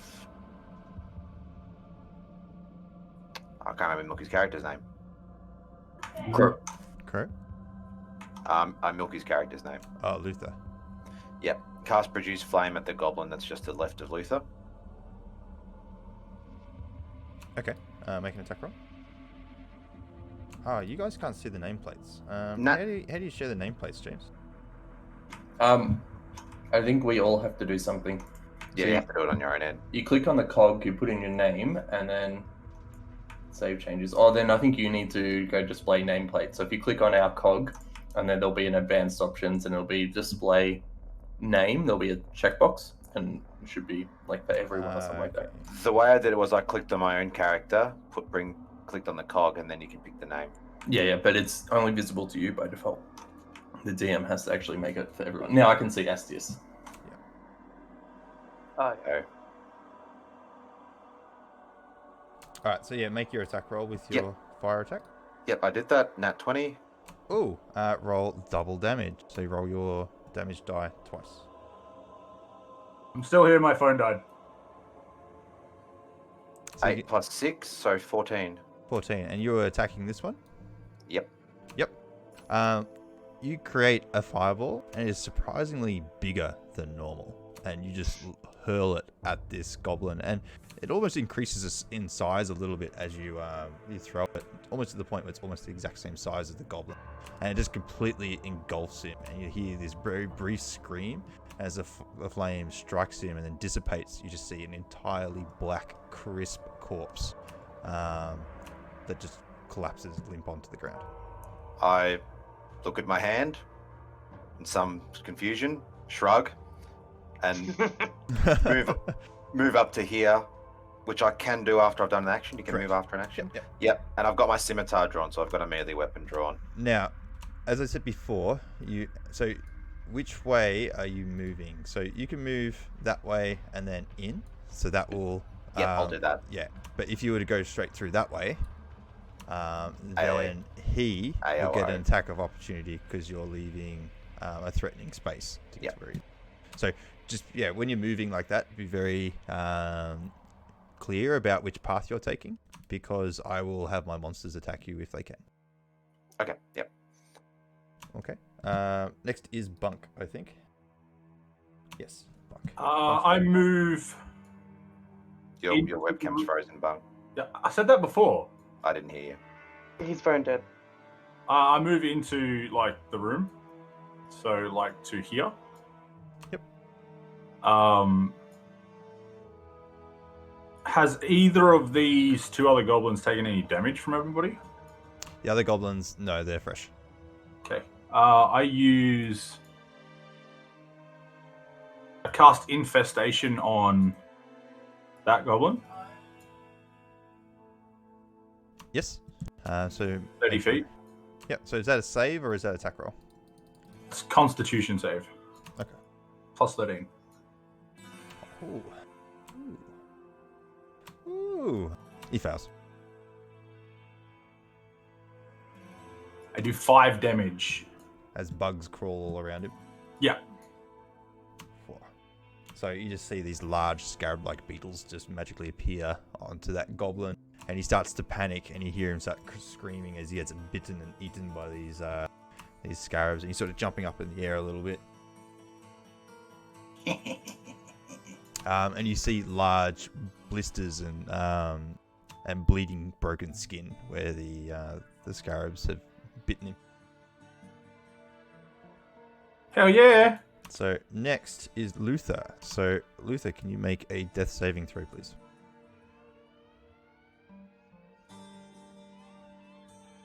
Five. You fail. Can you mark 1 failed death save on your character sheet? Done. Next is the goblin, and the goblin sees both Astius and Alazar approach and defend Luther. And so he is going to strike at Astius. However, his sheer nerves and his immediate panic at seeing these two characters just come up on top of him, he does attempt to strike, and you just very easily parry away his scimitar. The goblin at the top sees you, Crow, and he disengages and moves back behind Silda, or back behind this unconscious character, which I did not name as Silda. And he drags him up onto close to the edge, and he speaks in common. Sorry, 2 seconds. Just see.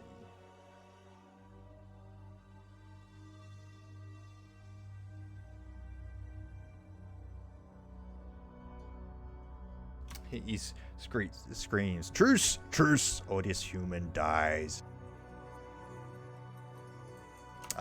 Also, like, looking at Silda, he is barely conscious. He's bruised on his eyes. He's got cuts and he's bleeding. And he's wearing no equipment. And it's effectively just almost in undergarments and just these torn, tattered pants. The goblin down the bottom has seen you run up to where Klemek is, and he's going to fire a short bow up at you. Okay. But it just hits the ledge below you.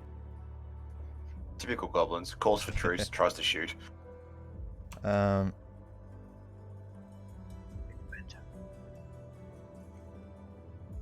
it is Crow. It's your turn.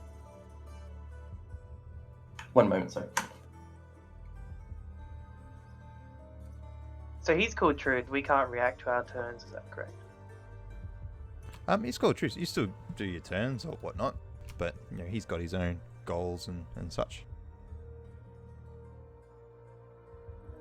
He's called truce, but the other guys haven't. Yeah, like he's asking for it. He's threatening the life of the human that we have forgotten the name to. Have we? Steve. Yeah, because he wasn't named. Oh no, yeah, that's right. It wasn't named before. Because Matt's always useless. Jesus, all right. Says the guy laying on the ground. Dead people can't talk. Hello. This is true. Sorry, she's just taking the puppy for a walk. Nice. Okay. Now, is the... Does this goblin look any tougher than the others, or just... At a glance, he looks bigger. He looks slightly bigger. Okay. And is he currently using the body as cover? No, but he's sort of grabbing the scruff of the neck and is sort of dragging him over the edge and ready to drop him. Okay. Crow no understand word truce. And move forward. Yep. Turn the axe head around. So there is the wooden rear side of it. And belt filthy goblin in head. Alright, make an attack roll. If it wasn't clear, intent is to knock it unconscious. Yep. Yeah, go for it. Now, as you were sort of dragging Silda over the edge, as you like aggressively run up to it, he drops Silda. And Silda collapses and falls the 10 feet down. He'll be right. He'll be right.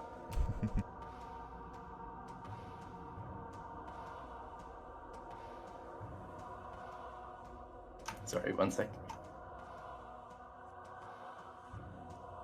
Okay, Had a bit of a tumble. 22. Alright, roll damage. 8 plus 3, 11, 13. 13. You crack this goblin with an almighty thud and like force his head into the side of the cave wall and just knock him clean unconscious. And he just drops to the ground. Okay. And then I look over. Little human, you okay? You look over the cliff, look down on him. Yeah. There is no response, and he is motionless at the bottom of the cliff. Stuff a good bear in his throat. Oh, Get better.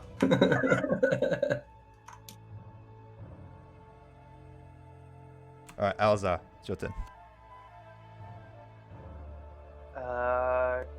Try to clobber the goblin that's in front of me. Okay, make an attack roll. 16 You plus hit. 5, so 21. Yeah, that hits. Roll damage.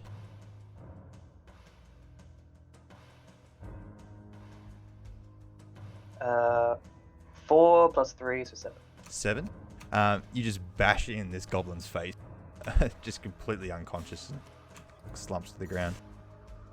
And then I'd like to move over to where this unknown person is. Okay. Astis, it's your turn. Alright, so I'm going to move here and attack him with a scimitar. Alright, make your attack roll.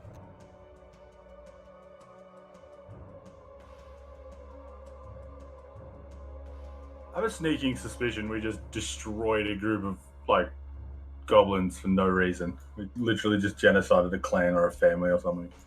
Good. 17. You hit. Roll your damage. -1. 5. So you 5. cut deep into this this goblin as well. And as you slice into him, like he's already blistered and bruised with these bugs sort of crawling all over him, and your blow just swiftly ends his life.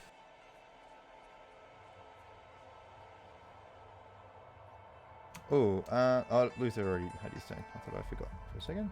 Bunk, it's your turn. That's it, isn't it? They're all dead. Yes, but you also have a Luther on the ground unconscious. Oh, yeah. So we'll just take turn orders just for the moment, just to sort of figure out what you guys are doing. Stabilize.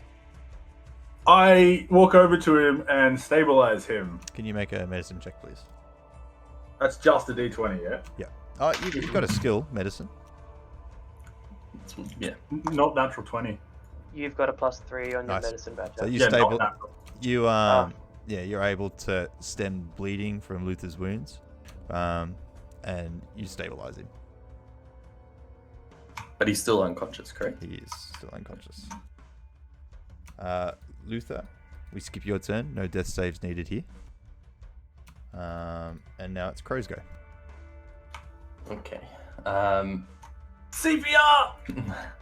No, Luther's fine. Hang on, I'm just checking what. Oh, I have rope. I'm going to tie up the unconscious, filthy brown man. Yep. And just bind and restrain him as best I can, both arms and legs, sort of thing, with the rope. Yeah, no worries. So yeah, you bind and restrain him, and they're tight knots. Hell yeah. And then Crow will yell out, "Check puny weak human." Alright, so next is Alazar. Can I make a check on what condition he's in? Whether he's just been knocked unconscious or whether Yep, he's make a actually medicine check. died?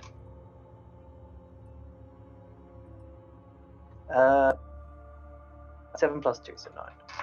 9. He looks gone. You check this for a pulse and for breathing, and it is not existent.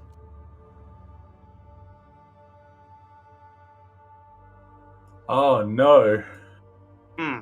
Isn't this our friend? We don't know yet. It's too dark. It's... Don't make me throw my axe down there. Request a light source.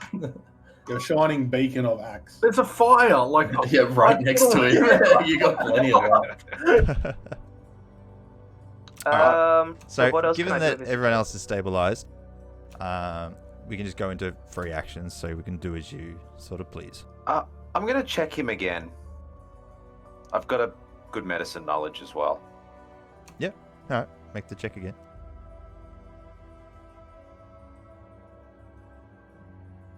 he's still dead. Who'd have thought it? Hey, if you can set the 20. the head rune in 20. Battlefield 4, you can be fine on this. You check over him, and you notice that his neck is in this really weird shape, which you believe is the result of him falling onto the cave floor. Johnny killed him! This time, like, having a pause and looking around and seeing that there's no further danger, you were able to check him with a lot more detail, and you confirm that there is no pulse, and that there is dead. Yeah. Oh, sorry, I rolled a natural 1 for his death saves, and then I failed the one afterwards. So I'm sorry, guys. Jonah, Crow killed him, knocked him off the cliff. Filthy, weak goblin man dropped him. Not my fault. He had no grip. Sorry, guys. I've just been on a call. Yeah, sure. Now, after a couple of moments, your goblin that you have tied up begins to stir, and you can hear, and Crow, you see him sort of shuffling around and trying to fight against his binds. Okay. So And you hear, "Untie me! Untie me!" I move up the top. Crow sits him up, I'll move up. puts him down so he's looking at him, and tower over top and say, "Why you weak? Why you drop man on cliff?" Because I wanted truce. I wanted parley. Yeah, and I want to make up words too. Truce is not a word. Why you drop him? You didn't listen, so I dropped him as punishment. Yeah, and I chop your finger off for punishment if you don't correspond. But he just sort of growls and spits at you. Where other man? Other man, he was taken by the Black Spider, or taken to the Cragmore Castle by the Black Spider's orders. This man was accompanied by him. He was to be food. Good luck eating with no teeth. And he sort of spits out a tooth as he sort of comes to realize that he's missing teeth from the blow that you gave him, and just snarls. And sort of when he does snarl, it's almost like a toothy grin, and you just see this blood and missing teeth as he sort of grins at you. So where Black Spider Man? I don't know where Black Spider-Man is. They send orders to Clark here. And Clark was ordered to watch out for the stupid dwarf and stupid human. And we ambushed them and took them, brought them back here. Took silly map, set them to Cragmore Castle with the silly dwarf. How do we get there tell us how to get there in the cave. Make a persuasion check. Fail. 1. 1. He just sort of looks at you, looks back at Crow. It just doesn't even answer. Where's Rachel? Sorry, what did I miss? You almost see a defiant look. I yell out, "You respond to little lady," and I take my hand axe and chop at his big toe. Make an attack roll. Are you attempting to chop it off? Yes. Alright, make an attack roll. 18. I was going to say, is anyone here chaotic good? Because that's bad. I'm something like that. That's why I'm very happy to be chopping his Oh stuff. god. How do you check this stuff? I thought chaotic good was against torture. Lawful good was okay with it if they're an evil creature. I'm chaotic neutral. I don't give a damn. Okay. Yeah. I'm also neutral. Do what you want. So I'm good. with your get you to make a persuasion check with advantage as well. I'm unconscious, so it doesn't matter what I think. Persuasion or Yeah. intimidation? Luther's just having you can choose intimidation. Yep. Whichever you choose. Sorry. How do you check this stuff? Your stat values. Yeah. They're in the center. So acrobatics, animal handling, arcana, and they've all got a plus. Like if you're neutral or not something. Oh, I set mine when you create your character. You can set your alignment, and it's under the description tab. So description tab, characteristics. I'm chaotic neutral, male with green gold eyes, size medium. I'm 206 centimeters. I am 299 pounds. I'm not 300. I'm not fat. Okay, yeah. And I have a skin of dark mahogany. It only really matters for certain classes what your alignment is. It's more just a guide for how you play it. Yeah, it's how your character way. Anyway, 17 for intimidation. The goblin screams in pain. Like, why chop foot? Castle's to the north, 20 miles. Just inside Neverwinter Wood. Leave me alone. Untie me. I've told you what you want. Let me go. Oh, thank you, but we want to know where your order giver man is. Is he in castle? Hey, Clark here in cave. Further deeper. Can I scream, where the frack is Krog? We're in the cave. Like, what do we have to go? Directions. He's in cave. You just follow the corridor, stupid little... What are you? Can I punch him, please? Make an attack roll.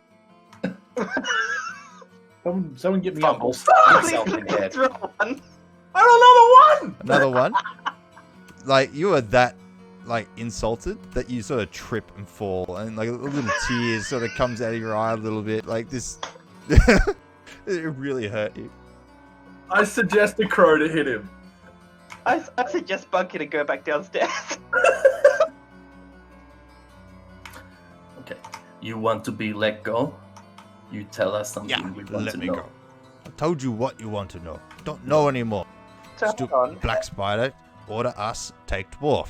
We give dwarf Did he say that to the Black castle. Spider Told you where told- castle is. Hey? Go, Did he Shane. say that the Black Spiders told him that there's going to be 2 people traveling? Yes. Yes. Yeah. He did say. Does he know how they know? Yeah, Crow, the other guy told him. Well, the black spider knows. He was only told to look out for these 2 people. Okay. Yeah. Okay, sure. I asked, where is map? Gone with dwarf to castle. Okay. How many more are in the Let cave? me go. Give me back my toe and let me go. Okay. How many more are in the cave? We have like maybe 15, 20 goblins live here. Ooh. I like goblins. Okay. Crow give back toe, and Crow set you free. Yeah. And Crow puts toe in Goblin's mouth to shut him up, Yeah. and Should- attempt to decapitate him. I was Make going to an say, attack should we roll. let him go? No. Just drop Make him. attack roll with advantage. I would say it'd be poetic just to drop him off the cliff in the same way, see if he lives. 14. No worries. Roll your damage. 11. 11. So he sort of, you put the toe in his mouth and he sort of grins a little bit, and then you just see his expression turn white as this giant great axe comes and just, slams into the rock, and you wedge your great axe into the rock, separating the head from the body. The body sort of slimps and falls a little bit to the left, and before collapsing onto the ground, you leave your great axe wedged into the stone, and the head's just sort of sitting there on top of the axe with this really blank expression of horror while he's eating his toe. Goblin, go free. I What kick him. Also, the axe was glowing, which adds to the effect. Bump walks up and just kicks the head off the top of the Yeah. axe, and the head just Like, rolls down to the bottom part down below. Yes, take that. How you like me now? Alright. I'll move on and just check on Luther. I know he's stable, but I'll just go and check on him. I asked the cleric if he can provide healing for Luther. Other Fill up spell? with the I've got one more spell that I can use for the day. Oh, we could use it and then if- rescue. You've stabilized him, he's unconscious. Can you mush up berries and feed him? Or feed him a liquid down his throat? It does only do one hit point per berry. How many berries can you pull out? 10. Well, that's his health. But we need them too. Can you... yeah, because what's the time at the moment? The time is, given the day's travel, you're probably middle of the afternoon. Because I can Is it only the use travel to one get this more one? spell for the day. And given our current record, everyone dies every fight. One dies every fight. Alright, so what I'll do Okay. is I'll conjure up some good berries. Hold on, before you do that. We can just rest. A short rest doesn't count. Yeah, I need a long rest. Fine, it's fine. Yeah, so no. So short rest, yes, you're correct. You don't get spell slots back unless it specifically says. But we have a number of things called hit dice, and it might be a D6 or a D8 or something like that. And you can have multiple of them depending on what level you are. And when you take a short rest, you can opt to use a hit die to recover that many hit points. So if it's a D6, you would roll a D6, and if you got 4, you would recover 4 hit points during the short rest. I don't think it's good in a cave with enemies with a bunch of goblins still running around in the area. We'd have to go somewhere safe. And 3 wolves that they could just release, and don't know if they're going to send us to attack us or something. So how long's the short rest period? About an hour. Oh, an hour. Yeah, short rest is an hour of light activity.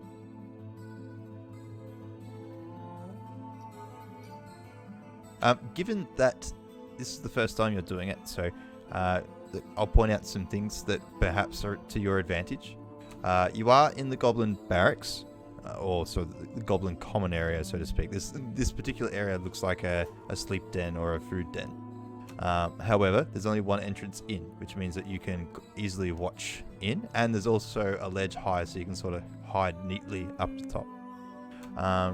Things that monsters look for when they're patrolling around: if they see deceased companions, that will raise alarm. Blood, signs of battle, or missing people might also raise alarm. But goblins are generally pretty stupid and that sort of stuff. So perhaps, resting here, you might be able to get through this without any worries. You might not. But yeah, it's smart to sort of seek a safe place to be able to do so. So can we transfer upstairs and just hide in this little upstairs up area corner looking over the cliff, so if anyone comes? Yeah, and generally when you rest, you'll have some people keeping watch, and then you can react to that to try and avoid any detection and that sort of stuff. The other thing is, yes, as James pointed out, when you do rest, you get to spend a hit die. You each have hit die equal to your level. So, and when you short rest, you can spend one of those hit dies to attempt to heal. Now, in this case, I would recommend getting Luther up and awake. So when he rests, he'll be able to gain the advantage of a short rest and to be able to spend a hit die and potentially heal some life that way. So yeah, just a couple of things to consider there. I'll cast Goodberry anyway and just cram him down his throat so he can be awake. Yeah, no worries. Hold on 2 seconds. Yeah, so cram one or two down there, get him a few bits of hit points, and then we can move all the bodies up into, say, this corner over here, so it's out of sight. Leave the fire going, just so it doesn't raise too much suspicion, and we can just stay up here and try and just keep an eye. Yep, something like that. That sounds good. I drag Luther up every step he hits his head. Don't do that. I'll work on cramming the good berries into his throat. Hot. So essentially, I'll start moving the some of the goblins up into the back corner. Are you sure you can? Actually, your strength's stronger than mine. I think it's me and Jonah are the strongest 2 people here. Yeah. No. Just out of curiosity, Mishi, how have you used both of your spell slots? You've just cast Goodberry, which would be 1. What was the other spell that you cast? Yeah, the other one was communicate with animals earlier in the day. Oh, that's right. Yeah, to talk with a rabbit. Yes. Yeah, I'm with you. Okay. So we actually have to long rest at some point very shortly anyway, so people get spells back. We'll clear the cave, head back to town, rest there. That sounds pretty logical. All right. So how many berries have you stuffed down my throat? As many as it takes to make you unconscious. You're gonna do it one at a time. Only 1 is needed. As soon as he gains 1 HP, he is now conscious. I thought he was less than 0. Okay. Yeah, no, there's no less than 0. I'm thinking 3.5. Yeah, no. There's no less than 0. However, there is a way that you can die outright, which is if you are dealt your max HP in a single blow, beyond 0. So, Astius, you're at 10 HP. If you take a hit for 10 HP, you just drop, but you're not dead. You're doing your death saves. However, if you're at 10 HP and you get hit for 20, the force is considered strong enough that you are instantly dead. Okay, so I'll feed him a berry. There you go. Yep. Aggressively. Yes. Takes 1 damage. You have to do it again. No, I'm joking. I gently massage his throat to let the berry go down. All right, so he gains 1 hit point and comes back to consciousness. All right, Crow's going to start moving all of the goblin bodies up into this corner. And I'm helping him. All right, so it'll take you about 5 minutes or so. We're gonna with help to do that. I'm gonna check the bodies. Yeah, well, we'll say while moving, I just give them a quick pat down just to see if there's anything obvious. Same.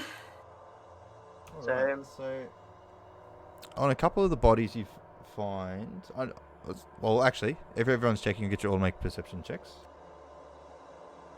19 plus, what's that, 2? It's 21. 8. I was looking at the wrong one. My rolls are amazing. 1? 10. 10. So what did you get? 13. Shan? 13. 13 for Crow. What did Shan get? 21. 21. I'll do this collectively, and you guys can decide to split it up. I think we should be splitting it up. We all helped kill them. Did you? Yes. Yes, you did actually. Even I got 2 takedowns. Calm All down. right. So on the smaller goblins, you find across all of them 5 silver and 17 copper. On the bigger goblin, you find a small pouch, and this is you find this, Alizar. A small pouch which contains 3 gold teeth, which look to be quite valuable, and 15 silver pieces. So collectively, So you have 3 gold teeth. So they're not currency, but they have values. So in this case, you want to add an item to your inventory that isn't standard. So you want to go to your equipment, then touch on other possessions. Then you click on the writable space down the bottom, and it'll give you a little section which will pop out from the right. And so you can write in there 3 gold teeth. And in brackets, you think that they have about a 1 gold piece value each.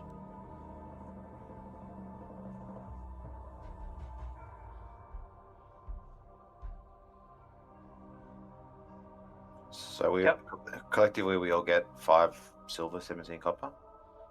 So as a group, you have 5 silver, 17 copper. So it's up to you guys if you want to divvy that out to everybody, or if someone just wants to pocket it all.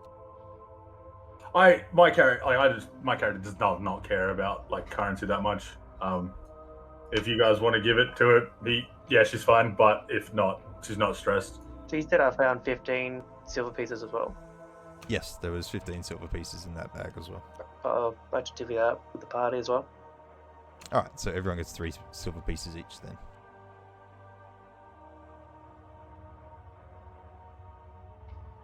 All right, so all the bodies get moved. You move the human body as well?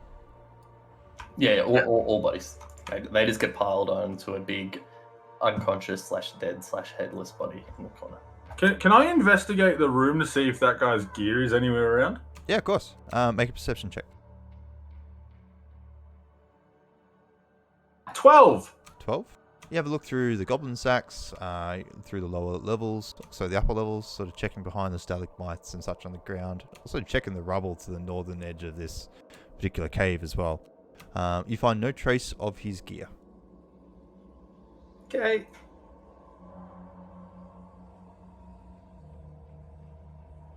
Cool. Should we have a rest now? Short rest. Yes. Short rest. No worries. Crow, as the most stealthy and perceptive of the group, is going to stand next to this little ledge area. Yep. And eat some pork and watch. Yeah, no worries. I was standing there as well, just because I'm the tiniest. Alright, so everyone else, you all tend to your wounds. Now, in this case, you will successfully complete the short rest without any incident. So yeah, if you want to complete a short rest, so on your character sheet, up the top there should be a short rest button. If you click that, you can then choose to spend your hit die. Now, if you want to spend your hit die, it should actually tell you what your hit die is. For instance, I'm looking at Bunk's character sheet at the moment, and it says hit die 1d6. +1. +1. So, yeah, I presume you have, roll your d6, add 1. So I'm at full health, so So you don't have to spend it then, Yeah. so don't spend it. just take short rest is what you're saying. Like the thing. Yep, cool. Now, as a wizard, for you, one of your features and traits is Arcane Recovery. So it says once per day when you finish a short rest, you can choose an expended spell slot to recover up to a combined level of 1. So you'll actually recover a first level spell slot for completing a short rest. I haven't cast a spell yet, so. Okay, so Would his attempt to cast detect magic use spell slot? Oh, because he did it as a was ritual. Ritual. Yeah. Oh, okay, got it. Very Remember nice. we had to stop for 10 minutes? Correct. And we didn't quite get there. I'm going to request. Crow walks up to Asius, holds out a hand, and says, 3 tasty balls, please. He wants the good berries. Good berry. Are you hurt? Yes. All right, I'll hand him 3 balls. Crow's still feeling headache from floor.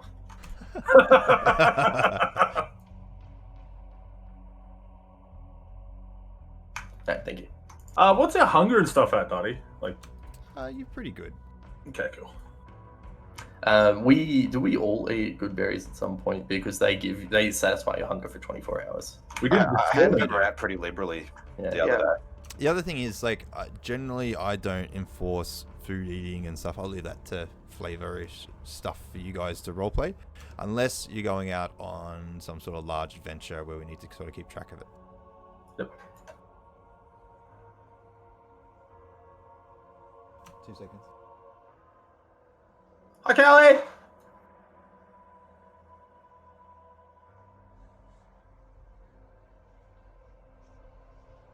Well, that went down pretty swimmingly. Do we want to keep moving forward? Yeah, Crow approach Lizard Man and hold axe out and say, "Want to touch again?" All right, sorry about Make shiny. Do now. I don't know if Sham's there, if he heard me. Sorry. I was asking if you want to make my axe the big glowy swinging thing again. I can make big glowy swingy thing again. Make shiny. Do now. It is very shiny. Okay. All right, and then Crow's going to move off and start heading towards the northern fork. that. No worries. I'll chuck produce flame on myself as well. Yep, so you're just walking around holding the fireball. As one so you does. mean himself, as in himself. Flame on. Flame on! No! Please stop. Every time I throw the fireball, it's flame on them. How much health did you get back, Milky? 2. 1 with a berry and 4 for the rest. Yeah, cool. Good enough. Just don't get hit. If you wanted to, you could probably ask for a few more berries if he's got spare to bring it back up. I'll give Stabby a rest and I'll go shooty for a bit. Sounds good.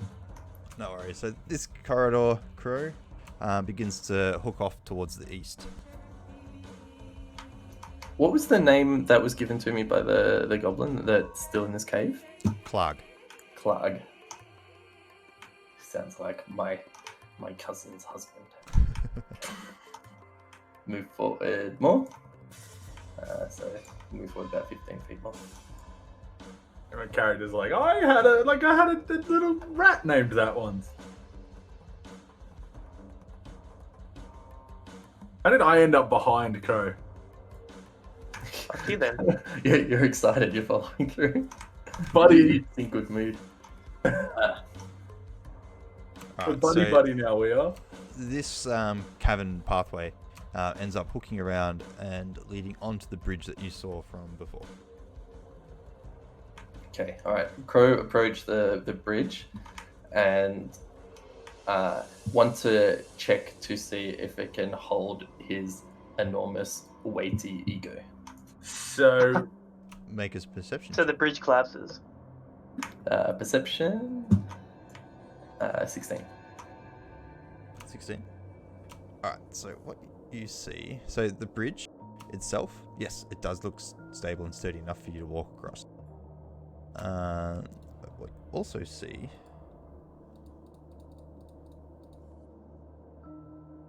is down up ahead, you see a goblin, and he is running back away from you. And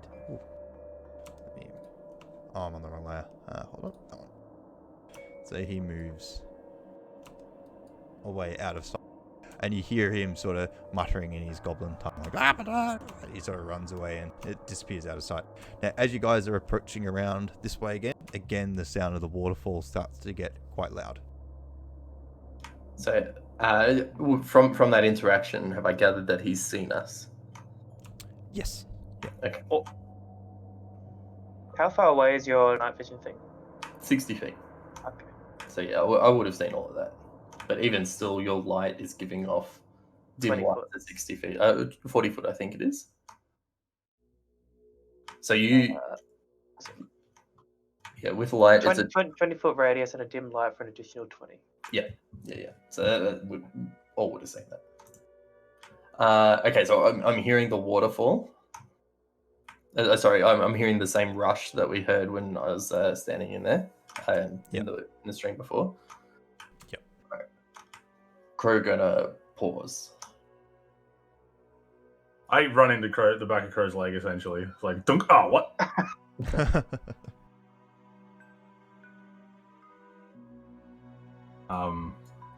Well, Crow's gonna pause and wait for the sound to subside.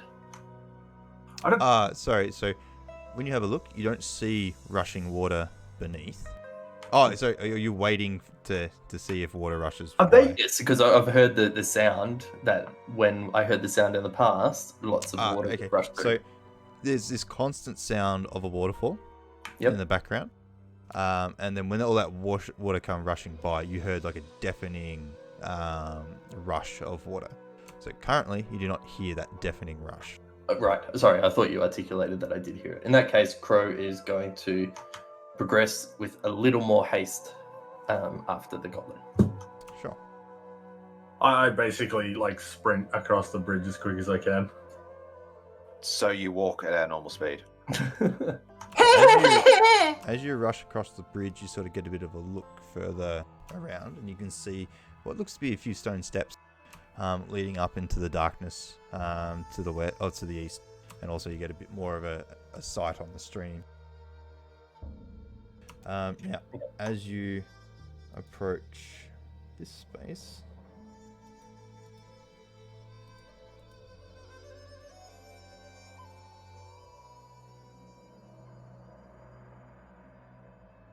Oh no. sorry, 2 seconds. You see 2 goblins standing ready with bows drawn, and they let go 2 bows as you come running around the corner. Sorry, let go 2 arrows from their bows.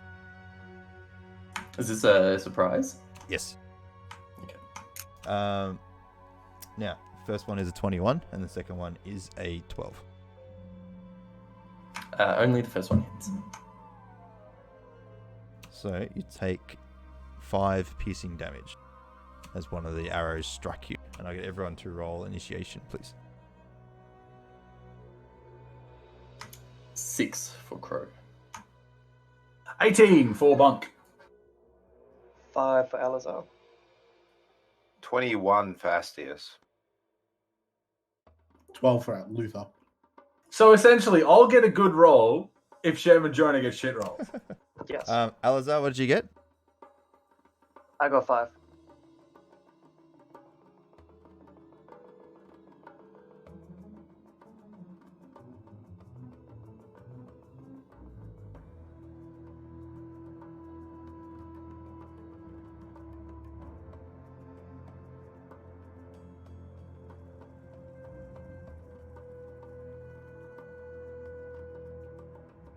Alright.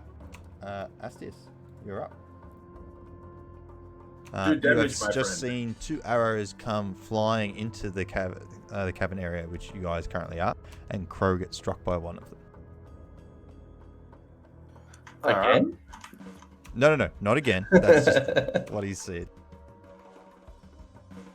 Is that a legitimate spot? It is now. Yeah, I'll allow the partial areas for you to be able to hide up against.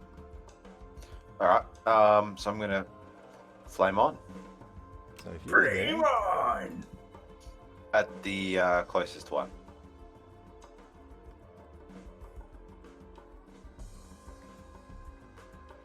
as you approach there, you see yet another goblin. Damnation. Oh well. I rolled a 15. So which goblin are you going for? I can't ping for some reason, but So just click and hold with your. Make sure you've got the cursor selected in your tools on the left. So you want to go for him. All right, that make one. an attack roll. So what'd you get? 15. 15. You hit. So roll damage. Ooh. 7. 7. This was with your control flame, yeah? Sorry, not your control flame, your hurl fire. Produce flame. So you fire off or hurl from your hand this fireball, and so it just does this like little lob, and it smacks the goblin clean in the face. he sort of screams and tries to put it out, but the flame stays, and you just watch him sort of scream and panic and start smashing his head trying to get it out, and then he just crumbles and becomes lifeless. Flame. Rough. Since we're in combat, Milky, are you actually all the way over there, or are you over here? Did you move when we moved? I haven't crossed the bridge yet, no. Yeah, so he's all the way back there. Bunk, you're next.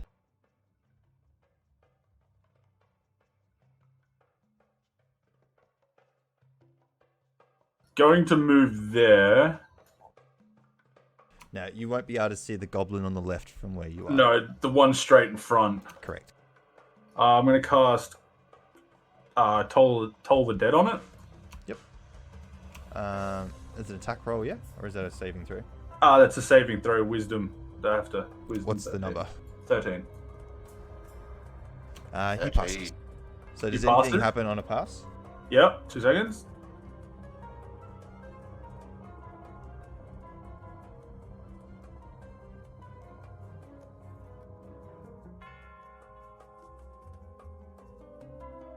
Nope, nothing happens apparently. Oh, sorry about that. He rolled an 18. Yep. Next is... Can I not move back? You certainly can. Yes. Yep. Fucking, I'm hiding behind crows. I'm sending out there to get shot with my 7 health. He runs between his legs and just... So we can move action and then move back? Yeah. You can spend your movement in any way. You just cannot end your movement on an occupied space. And your maximum movement is 30 feet, isn't it? Yeah. It depends. Some smaller races have got a smaller movement. Yeah, I have 25. Yeah. And that's my turn ended. Luther's go. Also, some have 35, I think. Yeah, I've got 35. How high is the bridge from the ground? 20 feet. Please drop into it. Do it. Could you drop into the stream? I don't think that'd help. You don't? I It's moved like on the bridge. 3 and feet I jumped deep. down onto the Just belly flop. stone part. Good. So are you jumping down from there? Yeah, I'll use acrobatics if I can. Can you make an acrobatics check, please? You say athletics or acrobatics? Your choice. Oh, okay. Acrobatics then. 13. 13. You jump down and quickly sort of scale the wall down the side, and you manage to land on the underneath safely. However, I will say that 10 feet of your movement was used for the That's for the movement. I've got 25 left.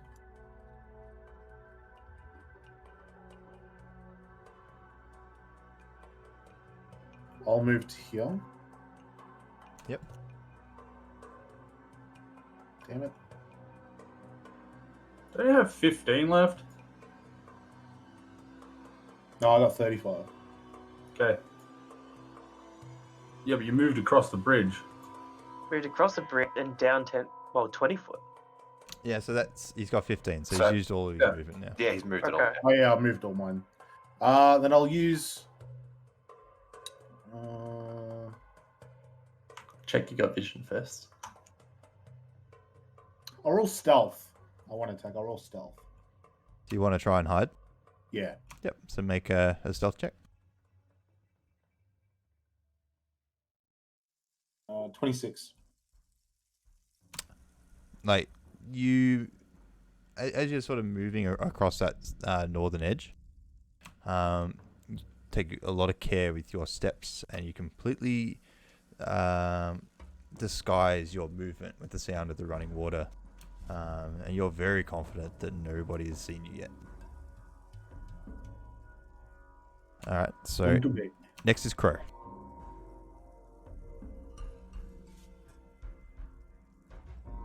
James is frozen. Nope. Oh, sorry, my go? Yep. I rolled so bad. I thought No, don't worry. All right, Crow's gonna howl out in pain and use his axe to just rip the arrow off that's stuck in me. Yep. And I'm going to move forward. I'm not in a rage, and I guess now I've noticed that there's a dude to your left. What will Crow do? No, Crow's going to go forward for the one that shot him because he's an angry little bugger and probably trigger an attack of opportunity. As you move forward, you see yet a fourth goblin. Ooh. Alright, so the goblin will actually attempt to strike you as you're trying to run past. Yep. However, it appears that with the sudden surprise as you come running around the corner, he drops his scimitar. And just sort of panicked by this, monstrous half-orc charging down around the corner. Stupid green thing. And Crow going to slice at the goblin in front of him. Make an attack roll. Ooh. Crow got a 9. It does not hit. Oh no! The goblin that you run towards sort of just watches, probably more so the axe rather than you. And as you sort of reef it back to strike it forward, he's able to duck and weave out of your strike. All right, I'll end my turn. Cool. Next is Alazar. Sorry, Daddy. It is your turn. Seeing Crow run in, I run in behind him and swipe the golem on the left. Yep. This one here with my mace. Yep. Make an attack roll. Natural 20 plus 5. Oh, nice. So you hit, but roll your damage dice twice and then add the modifier. God, where is it? There it is. So 2 and 3. So do I add the modifier twice or once? Just once. So 8. 8. So as you come charging in Crow's footstep, you take more notice of the goblin on the left. And as you do, the goblin sort of, because he's dropped his scimitar, he's sort of halfway bending down to try and collect. And as you run past, you just uppercut his face with your mace and send him sort of doing a somersault before you clean on lift him off the ground. He does a somersault in the air and crashes on his neck as he lands on the ground. He does not move anymore. And so he's not dead, his just neck's broken. He's like, Yeah, you hear an almighty crunch as he lands back onto the ground. Not even a scream. 1 sec, sorry. I think I have a visitor for some reason. Yeah, Sorry, no worries. Fatality. Tell him to fuck off. This goblin on the south sees everybody running through, and he moves very, very quickly towards the south. And you hear he's sort of shouting an alarm as he runs down. The goblin in front of Crow is half panicking, half arrogantly trying to stand his ground. Nope, I was mistaken. He takes a swipe at Crow. And he got a 12 to hit. Crow giggles. And seeing that he's missed, his expression changes from anger and aggression to panic. And he now attempts to flee in following his comrade's footsteps. So can you make an attack of opportunity, please? 22. You hit. Can you roll damage? 5. 5. So as he is attempting to flee, you cut up one of his legs real bad with your great axe, and he stops and begins limping, and only makes it about 15 feet away from you. Next up is Astius.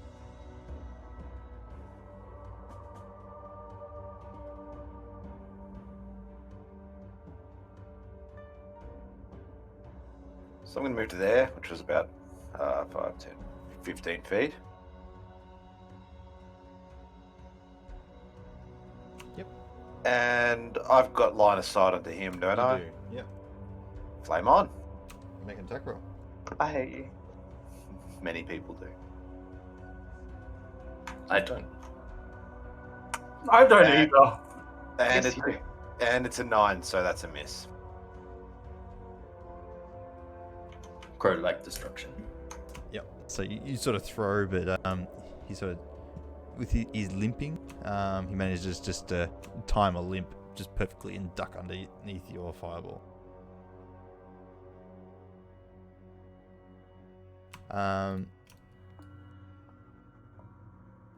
Next is you moving any more? Yeah, I might have a peek. Okay.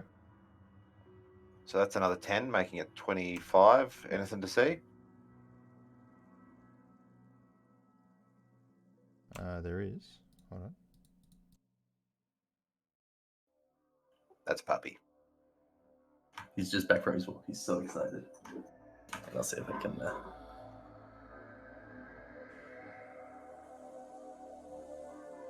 Like, what? More people? This is what happens when you have runners. I quickly call out. There's 3 more up there, and use my last movement to go here. Sure. All right. Next is Bunk.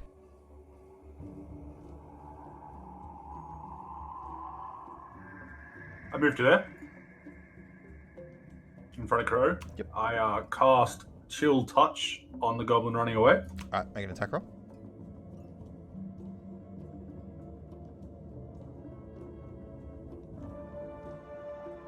5. So 10. 10. As the goblin's trying to escape, you make a skeletal hand appear next to him, and it tries to swipe and grab onto him, but it just misses. Goddamn It's goblin. This evasive goblin. Stupid ghost. You gonna move any more? No, I'm gonna stay there. Okay. Luther, it's your turn.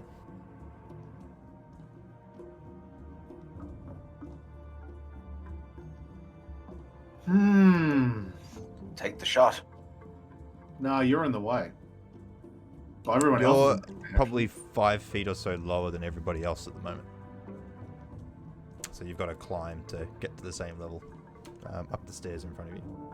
And he's Moo. Hit him. and he's upstairs too, I think. So I might move behind Bunk. And I'll shoot me short bow. Now, am I still stealth darting? You're still, attempted to be hidden. So that goblin has his back to you. He's running away. You haven't been seen. So yes, you can make the attack with advantage and attempt to perform a sneak attack. Also, Astius is within melee range, which means that there is an enemy of your target next to him, which also gives you the sneak attack bonus. Alright, cool. I'll shoot him with my short bow. All right, make an attack roll with advantage. My first one was 16 plus 5, so that's 21. And the second one is 15. 15. So yeah, 21 hits. So roll your damage and add your d6 for your sneak attack.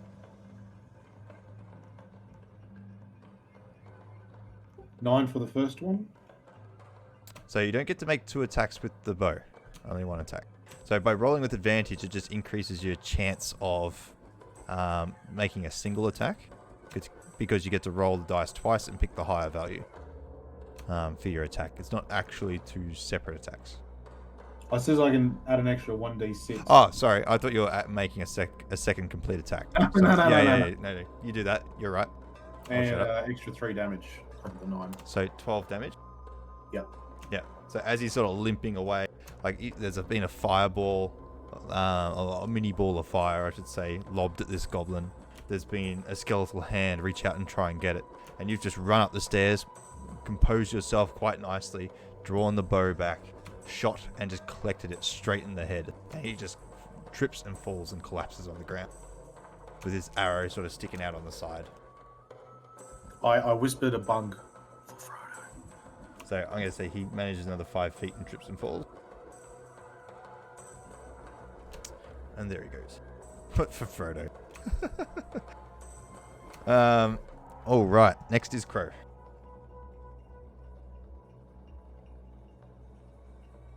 Okay. So I've heard Astius yell out, "There's 3 more." Yep. Okay.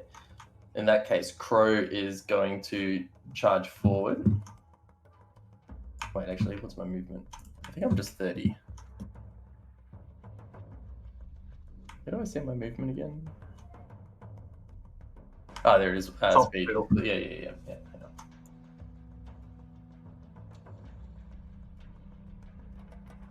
Okay.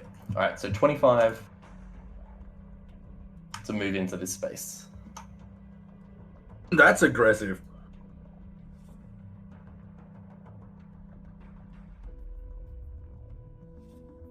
Hold on.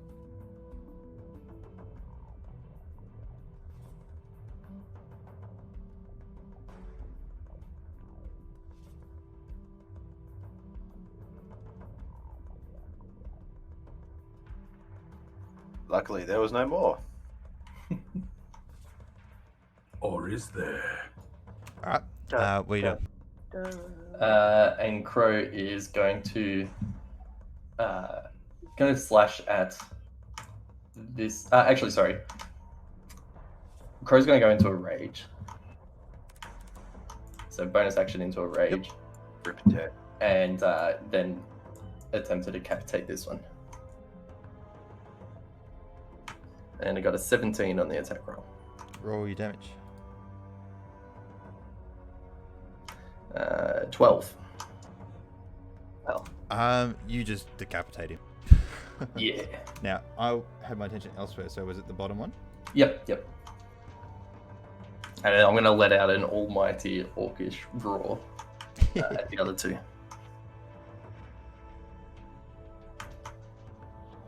My beautiful golden green eyes have gone to a red haze. Just, what's your... Actually, no, don't worry. I'll check it. Maybe emerald, not golden green. The golden green. The sheet says golden green. I I have know. evidence to prove it. Look, my character doesn't know. It can't see that high. On that angle, it's just an eyeless skull that you look at. All I see is nostrils. All Badger sees is what underneath his loincloth. Alazar, it is your turn. How many movement points do I have? 30. So I will move. Where's this ruler? So 20 to there. I suppose I'd move another 10 to here on the other 2 guys. Alright, so if you do that, you will trigger an attack of opportunity from this goblin, because you're leaving a close space to him, which would be this one here. But you would get advantage on your rolls, though, when you attack. You would get advantage of the goblin between you guys.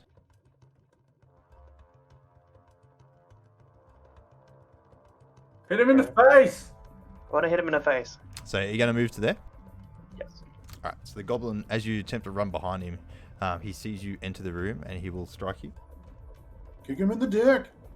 He hits for a 21 Oh. and does 7 points of piercing damage from his scimitar as he cuts you as you run past him. You don't have a lot of health either.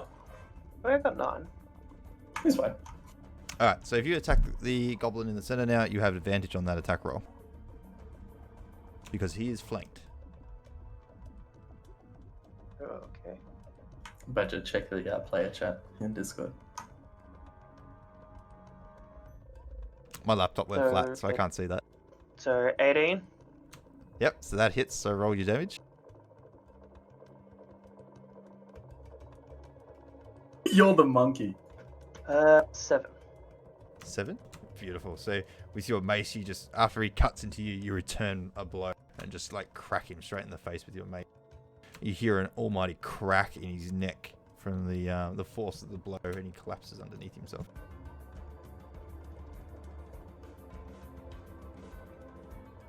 All right. So that would finish your turn. Yes. All right. The remaining goblin is going to turn and attempt to cut you, Alizar. And you got a 19. This is where Does shit that hit? drops. Yes. Yep. So he does 4 piercing damage. So there's nothing I can roll against this? Nope. You cop it. Right in the face. Take it like a champ. So are you now at 0? I didn't hear much damage I got. 4. Yes. Yeah. So yeah, take the damage, and you are now cut and bleeding on the ground, unconscious. I'll cram some good berries in you. I can't hear you from over there. Astius, Can't hear it's things. your turn. Whose turn? Astius. All right. Well, I was going to do a flanking thing, but I'll just move up to I'll just hide behind this rock. here and flame on. All right. When you move into there, you actually see Just let me die. a wolf hiding behind Oh, the bullshit. stalagmite there, and you can see it's just waiting and watching. Disconcerting. Talk to it. It'll work. Well, I'm going to flame on the goblin. Okay. Make an attack roll. 20, not natural. Nice. Roll your damage. 7 again. So you're getting really good at throwing little fireballs at goblins' faces, and you send this one and it just smashes into his face and burns it. And when the fire dissipates, you see this black and brown crisp skin, the eyeballs all red and dried up, and the face is just this contorted look of terror. And he sort of puts his hands up and tries to claw at his face as he drops to his knees and then slumps over onto the side onto the ground. I warn people that there's a Bork around. He's doing something. Okay. Walk, walk. Bunk, your turn. I move all the way to there. Also just another phone call, sorry. Yeah. That's 25 feet. That's my full movement. Yep.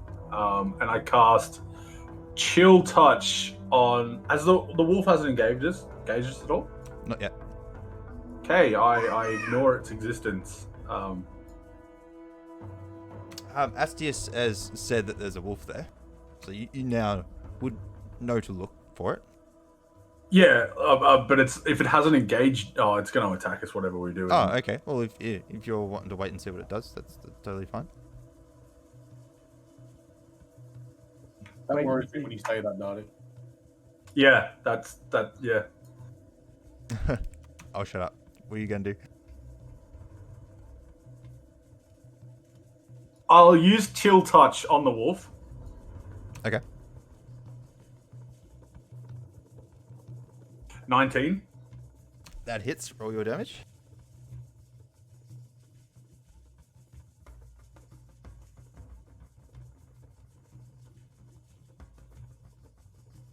Seven 7 damage. So you just see the wolf, and you see one of its paws just to the right of the stalagmite, and you make a skeletal hand just appear and just grab onto the wolf, and you hear like a yelp, and it sort of pulls it back, its paw back, and sort of ducks out of sight behind the pillar, or behind the stalagmite. I thought it couldn't move. It was frozen there. Hey, I think it just reduces their movement and doesn't actually stops them from moving. No. Chill touch doesn't do anything about moving them. Oh, doesn't it? Because it's necrotic damage. It's not. Okay. Yeah. So it just means that it can't regain hit points on its next turn. Yep. Nice. Sorry, that was just work again, so we'll just have to take a call. Yeah, no worries. Need to do something? Badger's killing a helpless wolf. Don't kill Wolf. Is that your turn? Yeah. Immediately after you injure the wolf, you hear an almighty raid. And this roar from behind the stalagmite. Hold on, I'm on the wrong layer.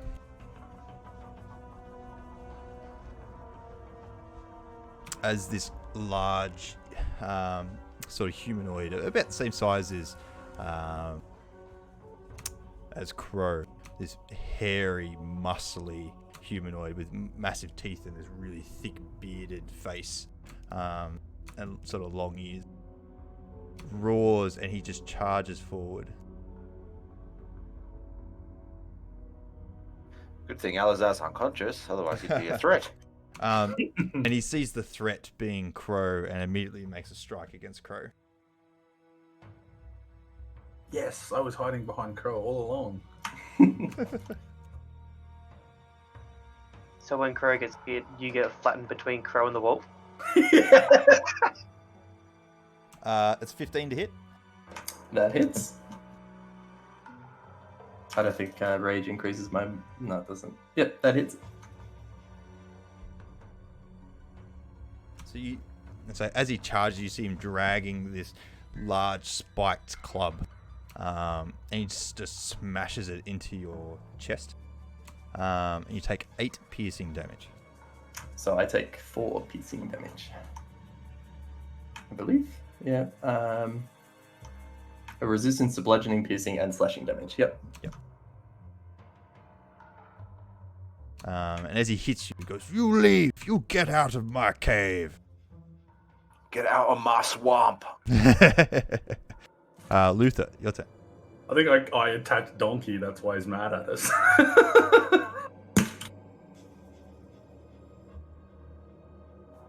It's 25 to move behind him. Am I still stealthed? Or am I rolling? At this point, I would say that you wouldn't be.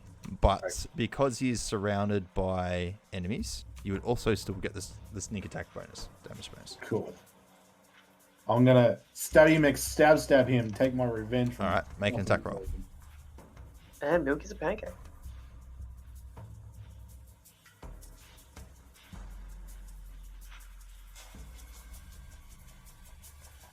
Nat 20. Ooh. Ooh. Roll double your damage dice, add your modifier, and add your sneak attack. Alright, first sword. 3 plus, that's 6. Second sword without mod. 4.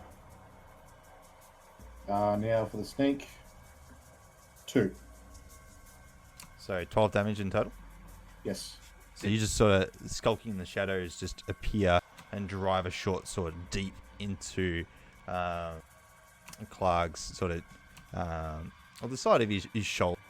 And he sort of regales and rips at you and screams and howls in pain. You make another attack.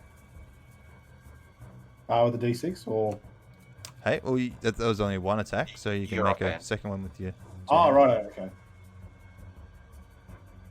19. That hits, so roll damage. On the first sword. 3 plus 3, 6. 6. So you follow it up with a second attack and drive it into him as well. And you see these 2 big gushes of big wounds, all sort of gushing blood. Next, the wolf runs out from behind the stalagmite, and seeing that you've attacked Clark, it immediately dives on top of you.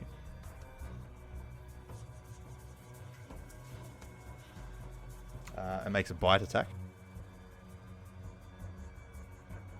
It's a 17 to hit. Yeah.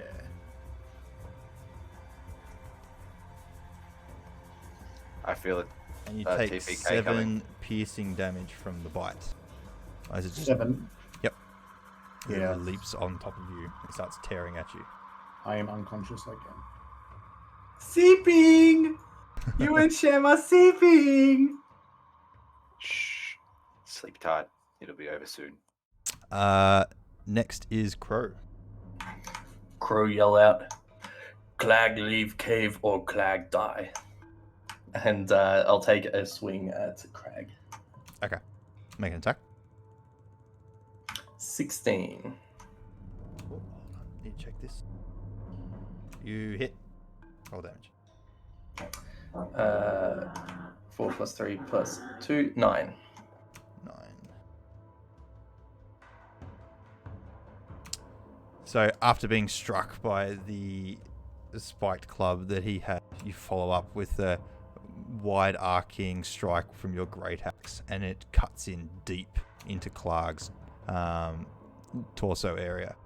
He winces and cuts it in pain. When I mean deep, I mean several inches into it. You rip it out and he sort of grabs at the wound, trying to stem the flow of blood, but it's hopeless, and blood gushes out everywhere, and he ends up falling to his knees and then falling to the ground dead. We needed this guy alive to get info out of him. No, we got info out of the other one. Plus We're just clearing the cave. Clag. Clag hit Crow. Crow hit back harder. Next And is Crow's enraged, so he's got no.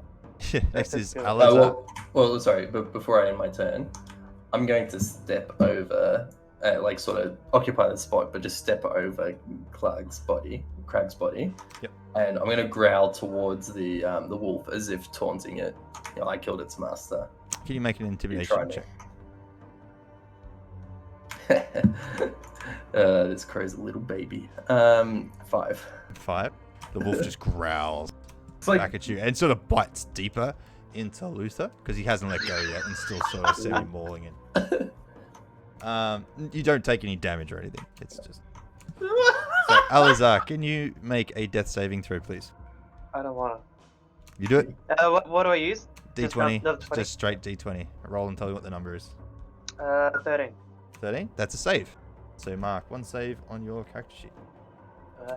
Astius, you're next. Do I just click on one of these black things? Yep. Check one of the boxes.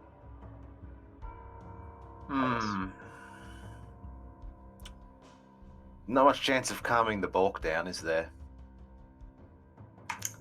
He'll be calm in death. Jesus, alright. So I can. You can occupy the step space if he's over unconscious. Luther because, yeah, he's lying on the ground. I'll say it's difficult terrain to maneuver over him. So that would be what? Use 10 feet of your movement to move on top of him. I'm only going to attack the Bork. I attack the Bork while saying, "I'm sorry, poor creature." Alright, make an attack roll.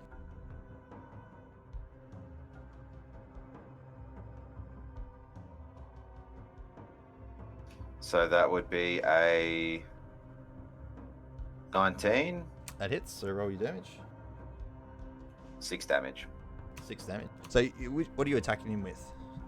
Scimitar. The scimitar? Yeah, so you just step over Luther and then just drive this scimitar into this wolf's body, and it lets out a yelp and sort of limps a little bit and then lays down on the ground and becomes lifeless. Poor wolf. Hopefully. Is he dead or unconscious? Make a medicine check. Surely dead after everything. He cut 7 damage from me and you just did 6. Is that... Oh, I didn't realize you'd already hurt. Yeah, you'd already been hit. Make your medicine check. You just gotta check you see if he's dead. 22. 22? Yeah, it looks like the life has left him. Poor Bork. You murderer! Alright, which so we have Luther on the ground and Alazar on the ground. Since I don't get to do any damage, So, Bunk, like, your action would be next, so what would you do?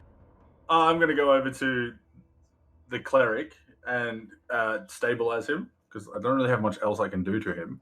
Grab Okay. berries from me. Make a medicine check. Administer the berries. Through the battle. I've got 6 left. My medicine check of 8. You try and stem a bit of the bleeding. However, under your hands, the blood's still running. They are very little hands. They're very little. It's a big wound. Luther, can you make a death saving throw, please?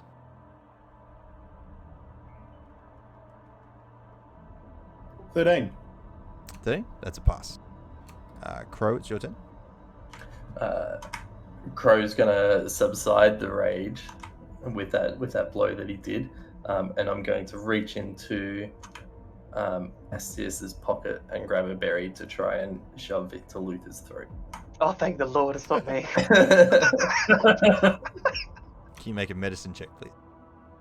Literally just the berry in, and then he sticks his finger and pushes the berry down. Me stick his finger, puts fist. Each berry. 6. 6. You're not sure if he chokes or if you just sort of just shove it recklessly into his mouth and just sort of grab his jaw and start smashing it together and punching on his throat. But Luther, you awake with 1 HP. Your jaw and teeth are incredibly sore, and your throat is incredibly incredibly sore as well. /no context.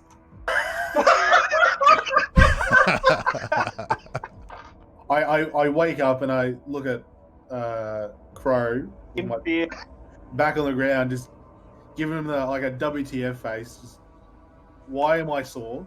You're welcome, pointy ear man. There's a giraffe in the cave, loincloth moves. Alazar, can you make a death saving throw, please? I can rate these one of these. You gotta do 3. You gotta get 3 successes or 3 fails, whichever one first. Critical 12. fail.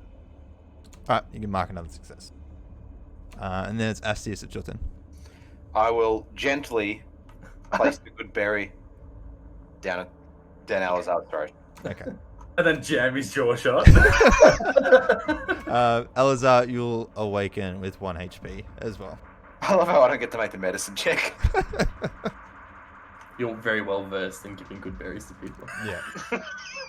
I am very well versed at eating like a half-orc. And just smashing things. Mishy's character's really good at sticking things in people's throats. Oh yeah, you got to do it gently and slowly.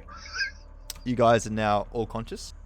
And given that you're all awake in the aftermath of that battle, we'll leave it there. So, congratulations. We'll do the looting of the room and whatever's the aftermath of this at the beginning of next session. I'll just quickly hand out good berries. The last 4 I have 2 each to both of you guys that are hurt. Now, the other thing that happens right now is that each of you all earn 275 experience points. Ding, ding, ding. So feel free to flesh out your characters in the time between playing the next time. So I think we'll aim for 2 weeks from today. So that should be okay. Did you say 275 or 225? Yes, 275. Okay.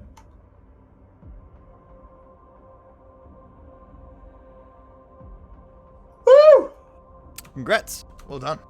I was starting to get a bit worried when all the goblins started leading into, the next room and then the next room and just making it one long ass sort of combat. It's alright, I hadn't cast any spells yet. Yeah. So how do we level up in it? So next to your name on D&D Beyond, there's a little... Above the experience, you just edit character, switch to level You go 2. manage levels and you change the level of your character from 1 to 2 and then fill out any blue bubbles that appear because that needs your attention. Also check the rulebook to see how your spells work if you get additional ones and then add any additional ones and follow those sorts of rules. I will say upon leveling up, and we'll do this going forward, if you're a class that has to prepare spells, you do not get access to those spells until you've completed a long rest and have had time to prepare them, even though they go into your spell book or whatnot. Think of it as like you've been working on these spells for, a little bit of time in your mind, and when you level up, something finally clicks and it makes it, it's like, oh, I know what I need to do for this spell, but you still need to go back and spend some time to prepare it and add it into your book properly. Fighting classes and things like that, if you've got any new abilities, it's just something that you earn almost immediately because, again, whatever that particular technique is or that defensive maneuver. You've been trying to pull it off, and then you can now just do it going forward. You don't need to prepare that action. And if you're a spellcaster that does not need to prepare spells, it's just an innate ability. You can immediately cast those. So can I change, like, now that we've got, like, prepared spells and we're out of combat and all that stuff, do I have to wait for a long rest to change a prepared spell? Yes. Yeah, and that's part of the wizard. You like when you do a long rest, you can effectively change what spells you have prepared for that day. Yep. Sweet! So yeah, have a look at your characters. I think some of you guys have the option to swap out a spell that you don't particularly like. So I'm not sure if that attains to the druids and the clerics and such. It would be worth sort of reading your class rules and sort of just trying to figure out if you have that option or not. There were so many people asleep in this game. That was good. That was fun. Yeah, well done. I got an arrow to the shoulder. The guy was aiming for my knee, but I'm such a small target. Did I do the most damage to that mini boss there, Darty? Yeah, you did 18, so that was huge. So, yeah, he had health almost at 30, so nice. You did that. Did you see my message on Steam, Danny? No, I saw it pop up, but Steam is really crappy, and ever since I had my dual monitor situation change, Steam appears at a spot that I can't actually open it until I change my resolution. Oh, really? Yep. What if you, so down at the bottom, just make sure you got it selected and then hold the Windows key and then use your arrows button to try and recenter it?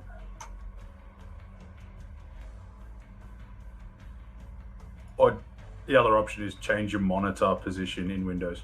Yeah, the monitor position fixes it. Okay. But yeah, Windows key and moving it around doesn't do anything. Okay. Anyway, well, the question I had was, and I'm not sure if you want to do it with these guys or how you want to do it, but I think in Milky's case in that combat, you started with arrows and you were doing... Yeah, I sort of woke up onto that afterwards. But yeah, so if you're switching between weapons, you're supposed to tell me what you're doing with your previous ones. And thanks for pulling this up, because I was going to bring this up, but I had forgotten. So if you've got short swords out, you have to spend actions, or every turn you get a free action, right? And you can put the free action to interact with one object. So you can sheath a sword, and you can just drop stuff for free. You don't have to spend an action to drop it. But then you would have to spend an action to pull out the bow. So if you're changing weapons mid-fight, you'd pretty much negate a turn to do that. But didn't he say he's doing shooty? He started shooty, and then he went to swords. Yeah. And I think the way we've been doing it in our game is that if you want to change weapons so you can attack on the same turn with a different weapon, you effectively have to drop that weapon. So it is on the floor and you have to remember to go get it back. Yeah. But if you want to sheath it so you don't lose it, that's effectively your action to... Well, your free action to sheath and your action to take it out. Whereas dropping doesn't really do anything, and then free action to take your weapons out. So in between now and the next game, I'll write up a couple of examples to try and sort of flesh that out and make sure you guys understand how that works. But it's the same if you had your mace out and you want to switch to a crossbow. Like, you can drop the mace and then pull your crossbow out if you're packed for free, because that's a free action. However, if you wanted to strap your mace to your equipment or whatnot, or put it away, that would be your free action, and then to pull the crossbow out would be your action. You wouldn't actually get to fire it until your following turn. So it's all about what you sort of want to do. And it's the same with resting, like long resting. Like, typically you don't rest in your armor. So if you get attacked in the night, you're not wearing any armor, and that's also important. I thought you could wear light armor. I'd have to check. You might be right. Alright, thanks again, guys. I'm going to help Mum with some gardening. All right, have fun. Enjoy. Alright, see you guys. Bye. Well,